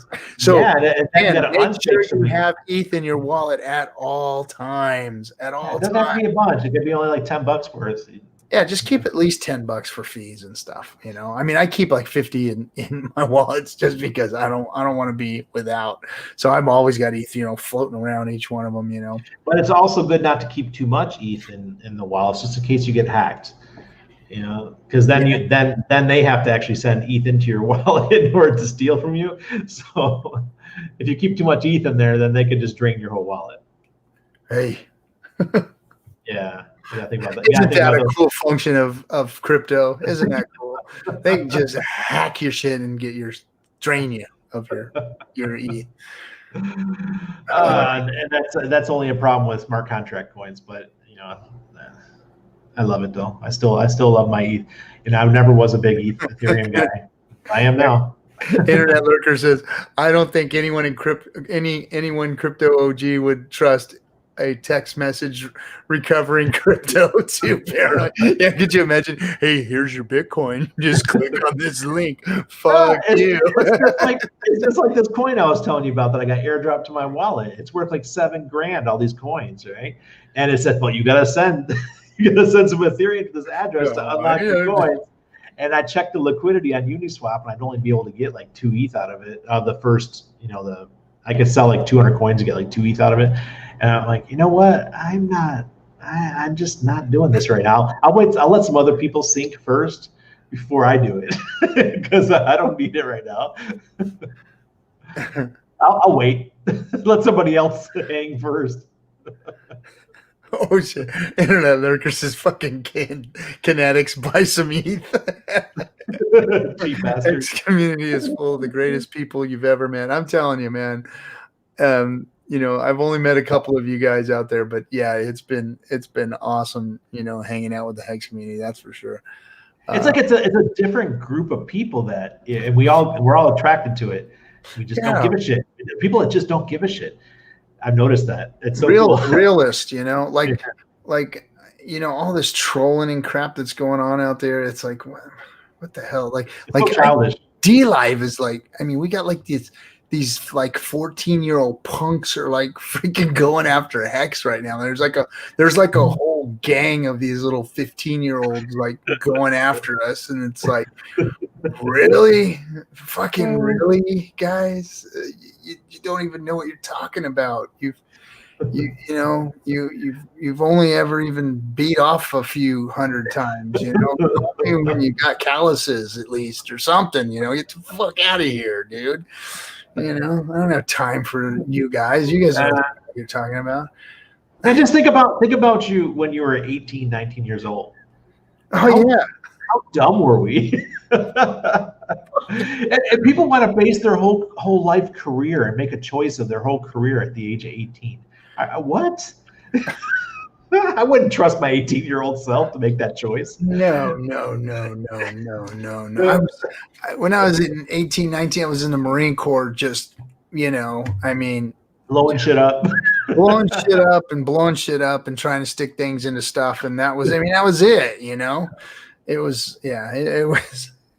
That kid didn't have a clue, man, of what he was getting himself into. That's for sure. But and a lot of these people that I see that are influencers on Twitter in the crypto space, they're all young people. They still have that very aggressive mindset. They don't have the caution to the wind, right? And I think that's what the DeFi, this yield farming and all that, is caution to the wind. They just don't care. I'm going to put in this $1,000. If it makes me 5,000, great. If it goes to zero, great. And I'm just not at that mentality anymore. Can't do it. Like I remember, if you guys remember, I was talking to somebody maybe the first show that we did. It was on the 24-hour stream where I said I gave up BitMEX. I stopped trading. Mm-hmm. I had to, and it's the best thing ever, man. Just freedom the freedom of not having to worry. I used to wake up in the middle of the fucking night, go to my phone to see what the price was. Watching the stupid freaking app on your phone all day long, looking at it. Did it hit my stops? Did it? Did I up? Yeah. And then if it does go up, say that I'm up like I was up like $3-4 grand, then I would have to go long on my computer, go move my stops up, and it was not a life, man. I'm so glad I stopped doing that stuff. I don't know. Yeah, I'm glad I didn't get into it. I had gotten all the charting, software, and I was ready to go when I made my subscription. And I thought I was freaking gonna be cool as shit, and do all this stuff. And no, man, that was just. I just don't have the mindset for it. I'm not one of those people that could sit and stare at a screen and be happy. and my wife, she hates it when I was trading, because I would go through phases. I would trade for a couple months, and I'd make some good money, then I'd lose some good money, and I quit. I'd say, fuck this shit. And I wouldn't do it for 6 months, and I'd come back again. It was terrible, man. Terrible for my mind. You got that right. So let's see, what's the chat room saying here? I'm not gonna lie, the U.S. Open Phil Mickelson and Tiger odds has me full tilt 80-1 and 40-1. What? Did we turn into the golf channel? Just kidding. No sports on. No sports for me. You're right. We don't talk about politics, sports, or religion on Discourse Syndicate. That's the rules. But anyway, every once in a while we break. Let's see. 18, young and dumb. No sports betting. Don't get wrecked. Children of the grave. Hey, children of the grave. You're out in my area, huh? I thought I saw you say you were out in my area. Maybe not. Hexakin or old fart crypto players resurrected. I think so. That's how I feel. I feel like I've been redeemed. And I don't have to do anything anymore, because I thought in order to make money back then, I had to be a trader. I had to know what the fuck I was doing. I had to know every coin. I had to get in every ICO early. I had to see if I can get those bonuses. I had to, collect as much as possible, hold, and, all that shit. And now you see it on Twitter, and it makes you cringe. You're like, oh, that was the old me. That's the old. I don't have that problem anymore. Now I just have Hex, and that's it. And then I get to rate things like Uni every once in a while now, and then it's like, I'll take that any day. You still get messages from people telling you, "Oh, have you checked out this coin, Randy?" Or not like I used to. Not like I used to. We used to get, in the Telegram chat rooms. That was like, automatic. You were getting, blasted on a regular basis. Hey, we're going to go hit this coin. We're going to go hit that coin. We're going to pump and dump this one. Here's the time we pump. Here's the time we dump. All the freaking, this is how it works. Those rooms were like going nuts. And then there was never part of that. The pay rooms. You got into the pay rooms, and oh man. The only one I ever participated in is because a bunch of my friends were doing it, was Pivx. Yeah, and we had that. These guys were big ballers. I was a small guy just riding the wave. And that was a fun night. We did it on a Saturday night, and man, seeing the price go from, I think it was like $1.80 all the way up to like $4.50 something. It was. We were buying, selling the whole way up. It was a fun night. Yeah. But I don't ever want to do that stuff anymore because it's too time consuming. And then you get the young guys into it too, and then it's just not ethical. Really, it's not. It's just like what these guys do to us on BitMEX all day long, every day. Except they're whales, except they've got a couple million worth of Bitcoin that they're throwing around or what's the founder's name? Arthur. Arthur's like, hey, guys, we need another 3 million today. Could you cause a red candle to drop like $200, even though the Bitcoin price is still pretty stable on the other places? Yeah, boss, we could do that. Let's blow out all these stops and wreck a bunch of people. That's what I feel happens in the back rooms. And there is stuff like, there's so much insider trading going on in crypto. It's, and of course it's not illegal. It should be, but it's not, because there's no real regulation on all that stuff. Because they're based in the Seychelles, so there's nothing anybody can do to companies like that. Or they're somewhere else, But yeah, it's just the game is the game out there, guys, is rigged. Play the odds. Play the sure bets. Yeah, I'm on Richard's team. I'm gonna ride this wave with Richard. I'm telling you, I'm listening to the man, because every time he's signaled us, and I'm not saying that but you could tell by his demeanor when he gets onto a stream, body language, what's going to happen. He tells you basically what's going to happen. He was less angry Richard yesterday. He was fucking giddy, man. He was giggling like a freaking little girl. I've never seen him lean back in the chair. He's like falling asleep.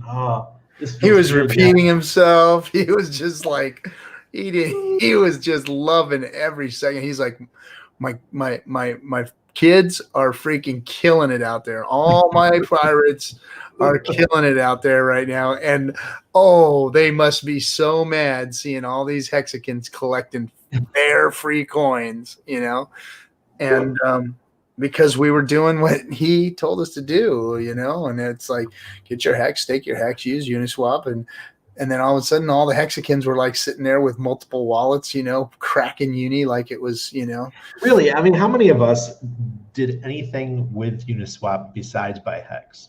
That's the only thing I used it for.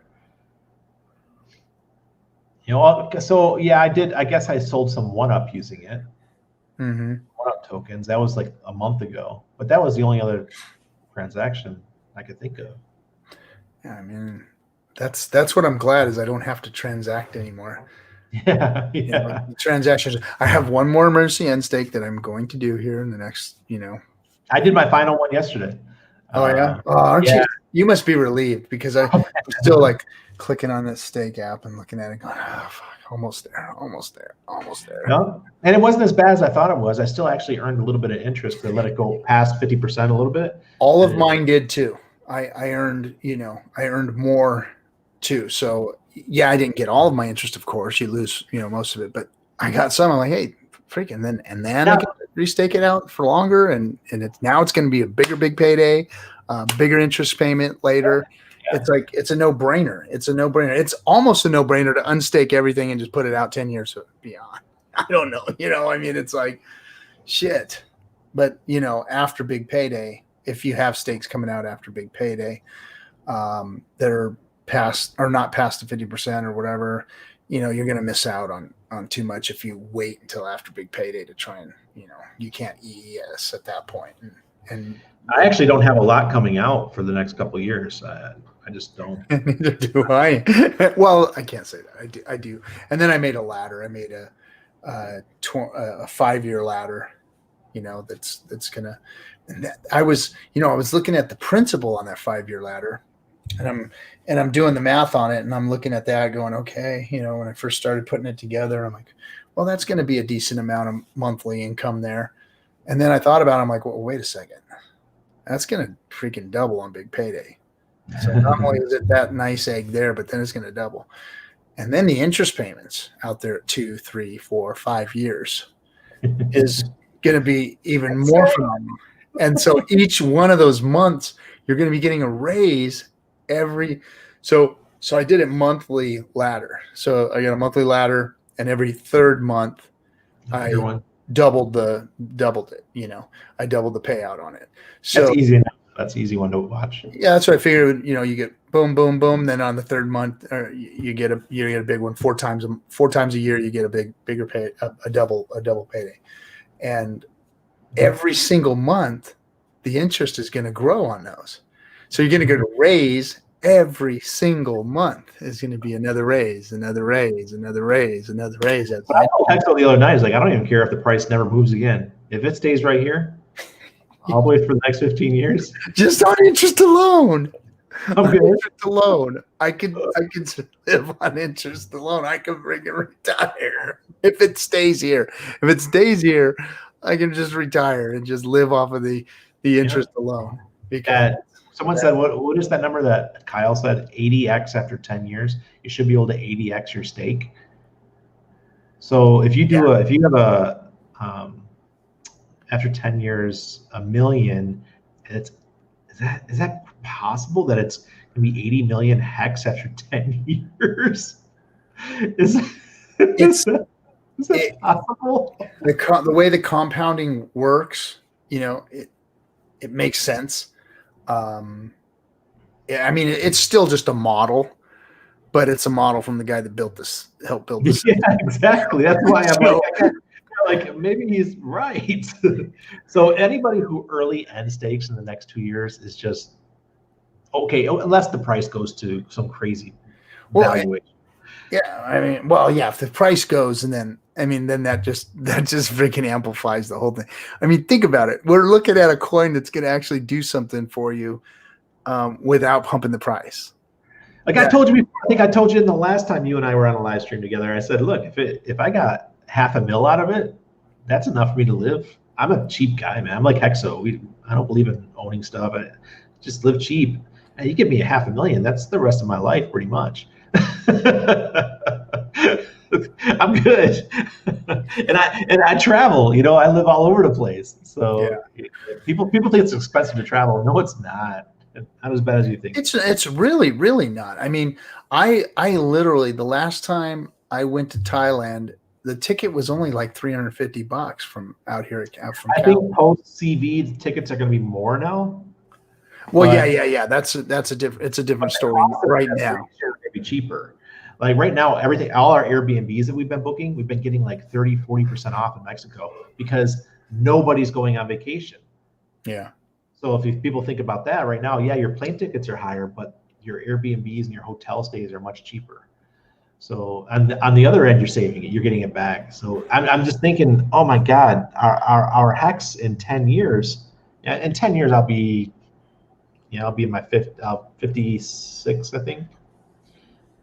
Are you up there? You up there? Well, that's good for me. I'm happy. So Blaster Master 7C6 says, and the reality is that the price is likely to go up. So it's interest and price appreciation. So the interest is going to the share price is just going to go crazy, and the interest payments are going to go crazy as people FUD out or FOMO out or whatever you want to call it as they emerge the end stake or whatever, and that's going to raise the value of your stake. So it only bears to say that if you've got a stake that's appreciating like that, you've got the whole community and people that are staked are growing like that the price will go up, that people are going to see more interest in it, more people are going to buy Hex. We're going to come into Hex. If they start, how many of us are out there publicly talking about Hex? I would say 50. Yeah. 50 people. You take like crypto Twitter, all the Hexkins on crypto Twitter, and say that's about the talking heads of other than our YouTube channels that we have and whatnot. You got 50 people talking about how their life has changed, and that'll cause exponential growth. Yeah, that's a mob. Yeah. when I'm sitting on a real pirate ship like this doing my show in a port in Puerto Rico, then it's going to be. Yeah, when the share rate pays us out for 1 trillion, starts paying us out 500 hex per day per 1 trillion, and then say hex is, a penny, right? So you're making $5 a day for that 1 trillion, and you're a dabbing dolphin with a pentillion shares, which is 1,000 trillion. So now you're making $5 times 1,000. You're making $5,000 a day. 1 cent hex. 1 cent a day. A day. Think. That's how you FOMO people in. What about those people that have 10,000 or 15 or 20,000 trillion shares? I mean, that's the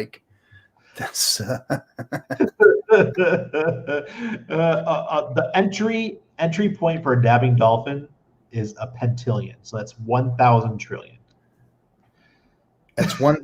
So that's the entry point for dolphin, right? Yeah. So 1,000 trillion, and that's 500 hex per day at 1 penny. No, 500. If it gets to the 500 hex, if it gets to a penny, and Hexo did the. My alarm. Love living in a building.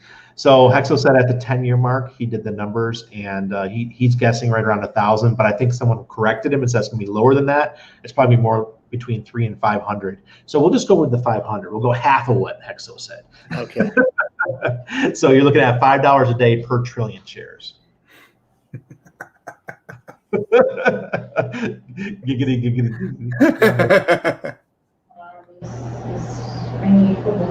Yeah, I know.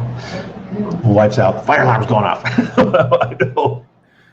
So that was 500 hex per day, right? 500 hex per day per trillion shares. Wow, isn't that absolutely nuts? Because right now we're a little over 4 hex per day per trillion shares. Wow.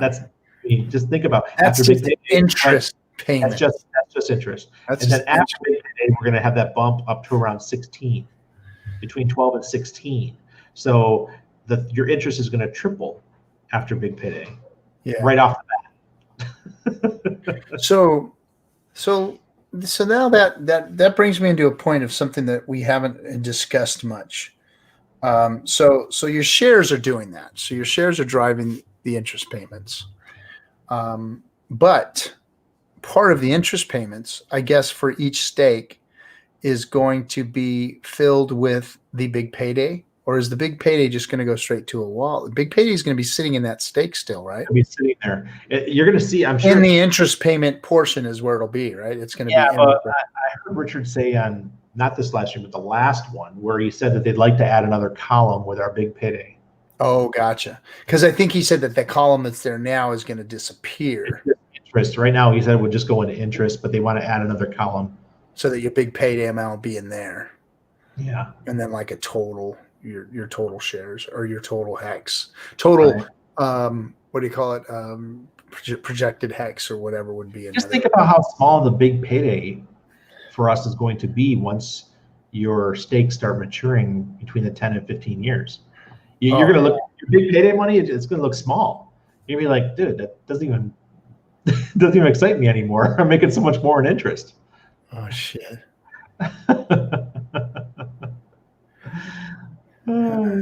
Yeah. Let's see, how much hex to get you girls down to Puerto Rico for a week, hex girls? I don't know if the hex girls can really hear you guys. I've tried communicating with them, and they're not answering. They're not. Hey, let me help you with your staking. Hey, let me help you with explaining, shares. Hey, can I get you on the show? Hey, but I love Puerto Rico. I love that place. I love the fact that when I was there at night, you couldn't stop at the red lights. You had to go through them because it was too dangerous to stop at the red lights. Oh, shit. The rule was do not stop. Just keep rolling through. That was 97 when I was there. Hex Girl says, they're better reached in Telegram. I got a whole bunch of them in Telegram. contacting me all the time in Telegram, asking you to be their sugar daddy.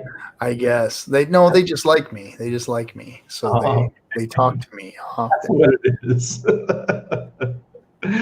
Or they want you to send you 1 ETH and they'll send you 10 back. Yeah. You know, so unfortunately, I just swipe them left and archive them as soon as I get those. Because hi, that's what they. Hi, how are you? Who are you? Bye.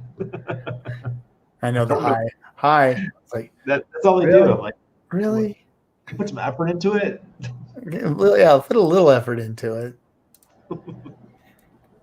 I love the HEX Crypto chat on Telegram. You go in there and it's just.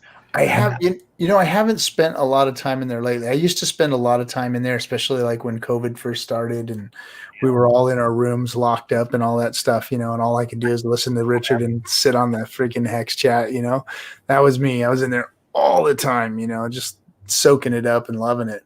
But lately I just haven't had the time or been in there as much. But there's still thanks to the CV stuff, I got a hexacation. I'm way smarter about Hex than 99.9% of crypto people. Oh yeah, but when people say Hex is a scam now, I'm like, dude, you're an idiot. Yeah, you're an idiot. Oh man, guys like box mining, who I've known for years. What happened to him, man? What? He's just all into this yield farming stuff. I know, and he's just wrecking himself, man. I mean, I just hope that he's making good money doing it because his reputation clean all through 2017. Then he comes to this one, he just he was one of the ones that steered clear of the mess. Yes, he did. He was very good at steering clear of the mess, and I like that about him. He was clean cut. He talked crypto. He was smart, and now all of a sudden it's like, whoa, dude, this isn't you. You bought this thing hook, line, and sinker, man. He's like a freaking food vendor over there, man. Nonstop. And the guy that Exo was talking about earlier, not so fast. That guy, he's the same thing. All he's doing is talking about yield farming. It's scary stuff. And people will look. My reputation suffered in crypto because I was doing the ICOs in 2017, and my reputation took a nosedive, and it took me 2 years to build it back up. Well, then I got into Hex, and the first 7 months I was bleeding followers like you wouldn't believe. 120 a month, I'd lose in 300. It was just crazy. Man. This is my first month where I've had a positive growth in my Twitter. Oh, that's good. Since January. So wow. But you were already established in the crypto world, and everyone was turning their back on you. Yeah. Well, then I got blocked by Andreas, so that was the icing. That's the cherry on top. Jeez, man. Yeah, and now yield farming is taking over all their brands. Yield farming is a hell of a drug, man. Hell of a drug. One of the people, I won't name them because they're still my close friend, but they were putting stuff on Twitter that they're like about yield farming. He's like, Randy, I put in 1,000, I make 2. He goes, I'm happy with this, I'm enjoying it.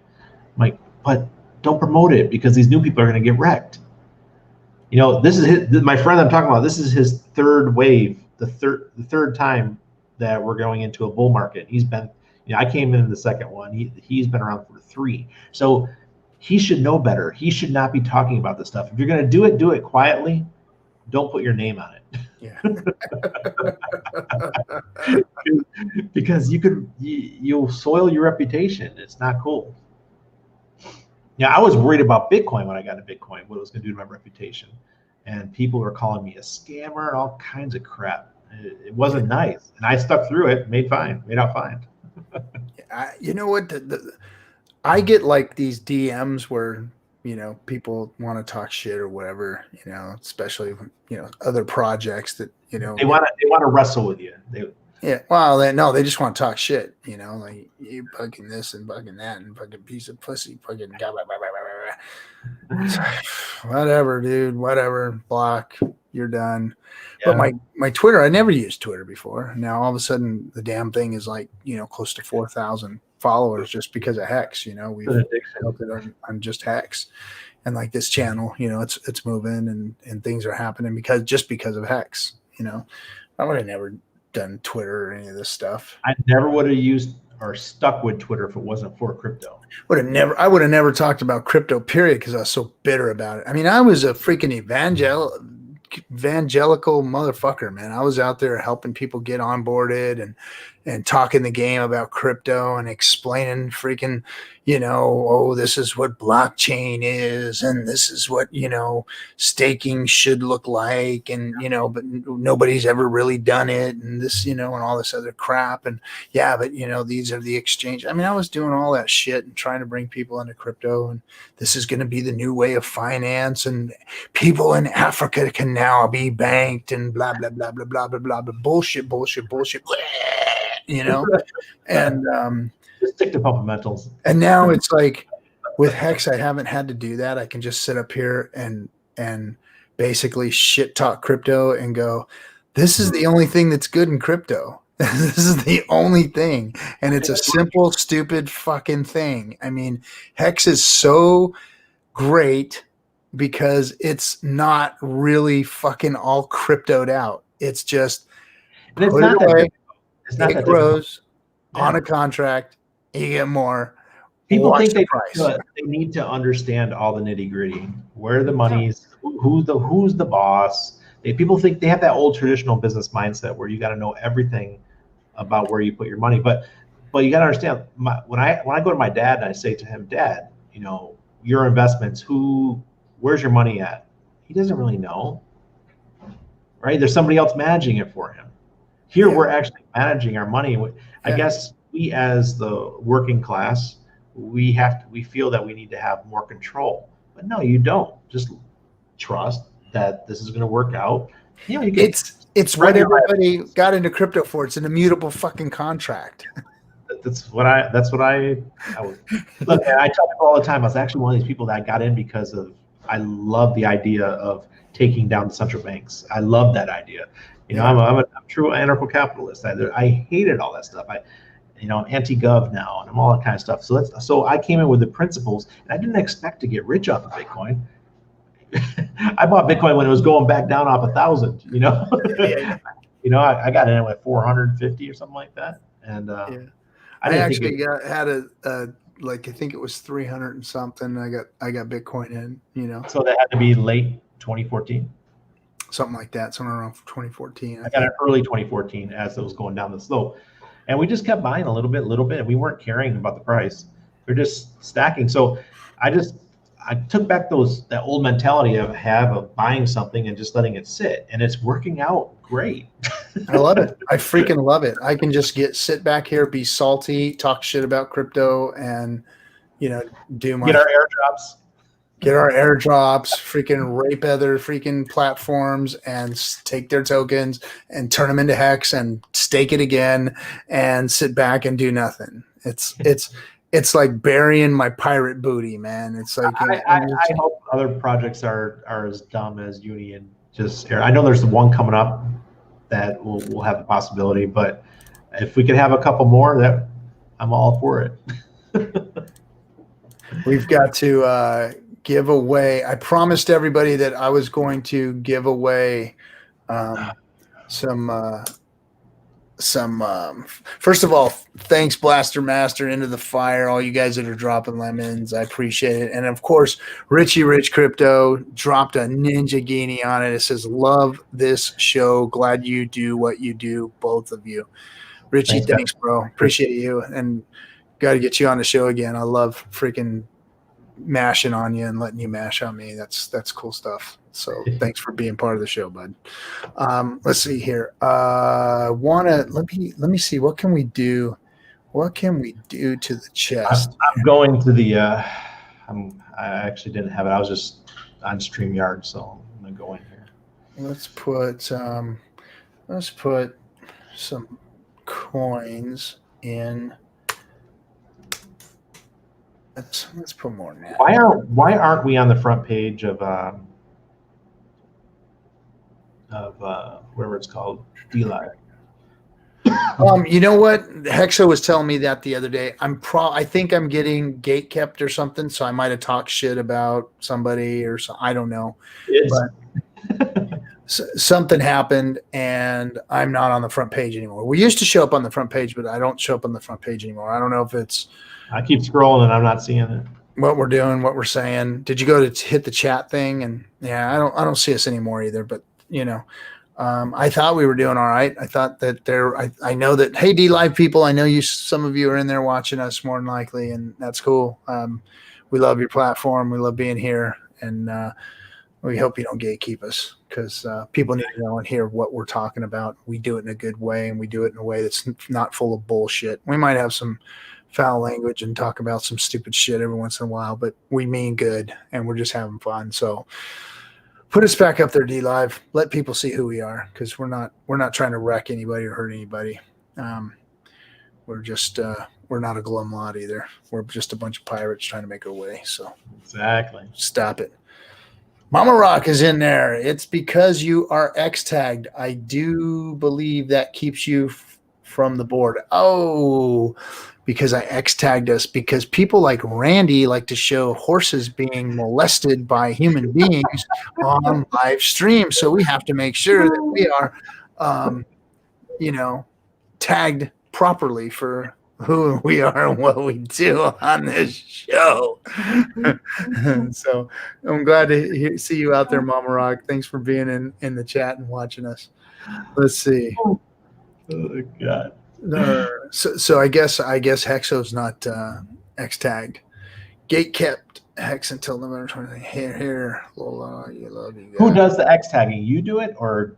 Yeah, I X tagged it so that we can, say whatever we want. Jerk off horses and say fuck a whole bunch of times and talk about body parts and and shit talk and nobody beats up on anybody here. Everybody just calls people out on shit, including me, and that's perfectly fine. You guys can call me out on my shit too. I like it. I enjoy it. I'm a player.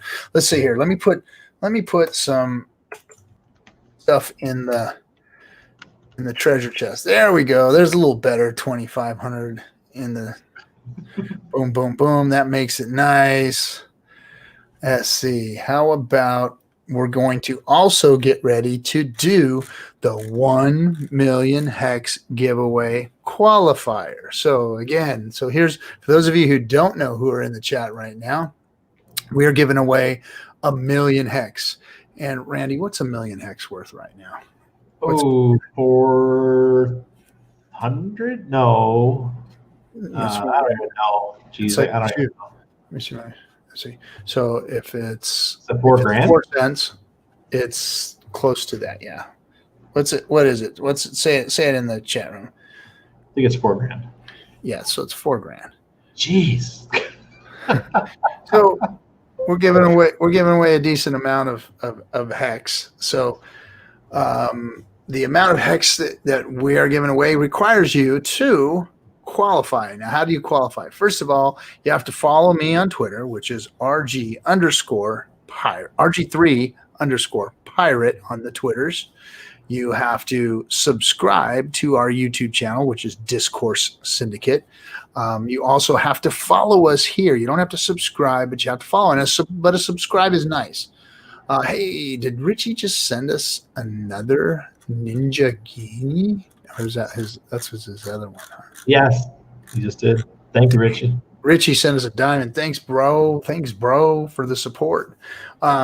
So the last thing you have to do is so follow me on Twitter, follow me on Discourse Syndicate on YouTube, follow us here on the Dlives, and then of course be one of the qualifiers. So tonight, what I'm going to do is I'm going to kind of clear my chat here, and then I'm going to ask you guys to all just please make one chat. If I see multiples and I choose your name and I see multiples around, I'm not going to put you on the list. So don't spam the chat. When I say go, everybody's going to just go ahead and, fuck you, old pirate, or whatever, put something in there.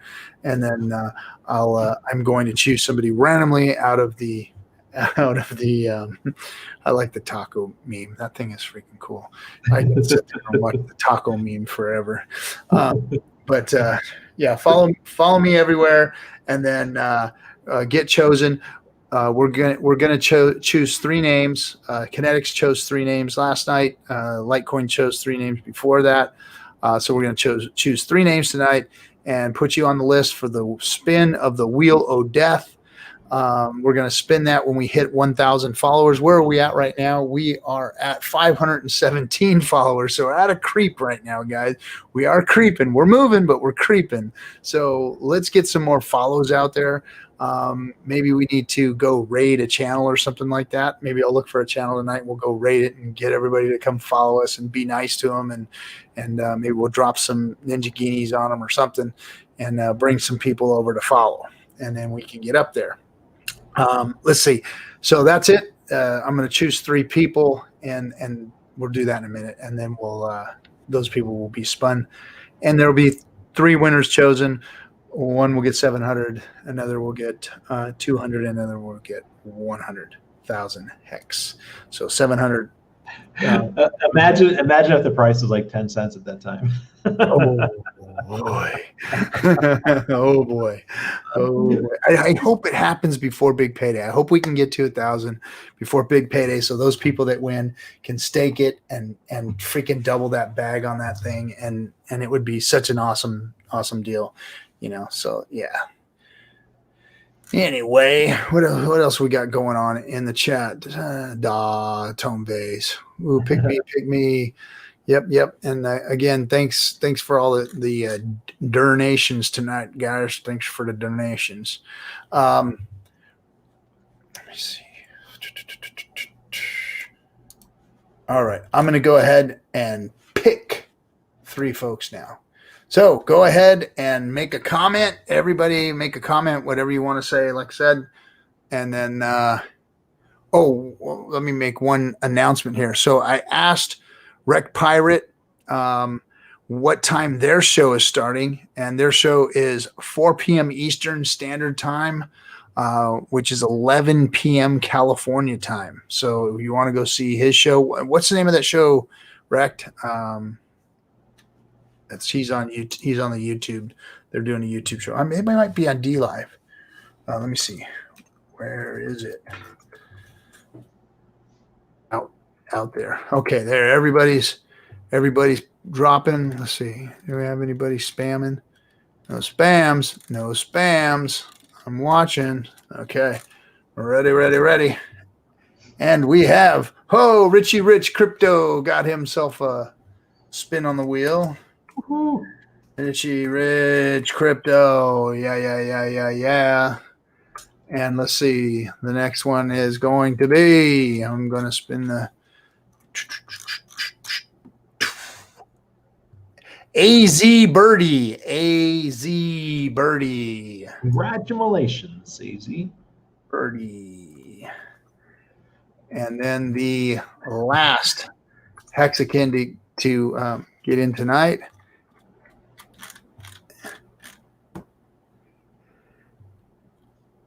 BMA. Hey, was that the comment where he said Randy Hilarski was awesome? It was. I was going to say Randy Hilarski. I'm like, wait, it's BMA. So tonight it's Richie Rich Crypto, AZ Birdie, and BMA. You guys have won a position on the Wheel o' Death, and we will spin that when we hit 1,000 subs. Well, not 1,000 subs. I'm sorry, 1,000 followers. So anyway, that's how that rolls. All right, man. Hey, I've got to fly out of town again tomorrow, and so I'm going to go spend some time with my family. We've been on for 2 hours. Thanks for coming on, Randy. I appreciate you, man. It helps out. Makes it a lot easier. And thanks, Mama Rock, for the ice cream. Appreciate you.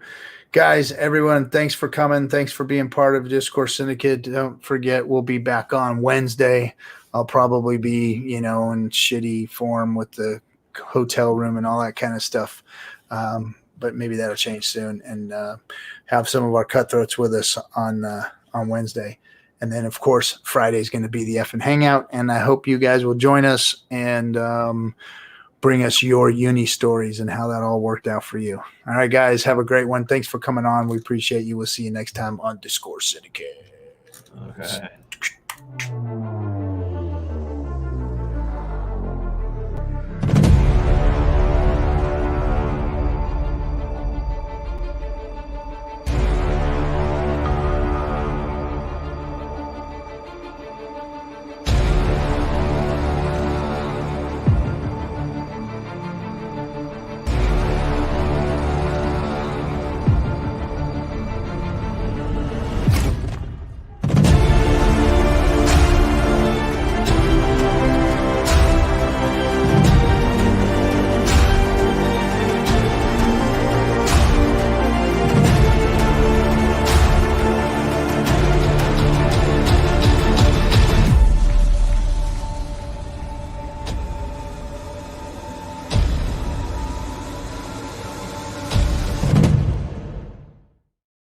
I'm back on. God damn it. The chest is coming, you bastards. Leave me alone. Later. Watch. There it is. The chest. I released it. Into the fire. Hecto the Protector, Colin Alexander, Eshtar, and Blaster Master. Wow, 688 for Into the Fire, 396. 286 for Colin, 227 for Eshtar, and Blaster Master. Now go fuck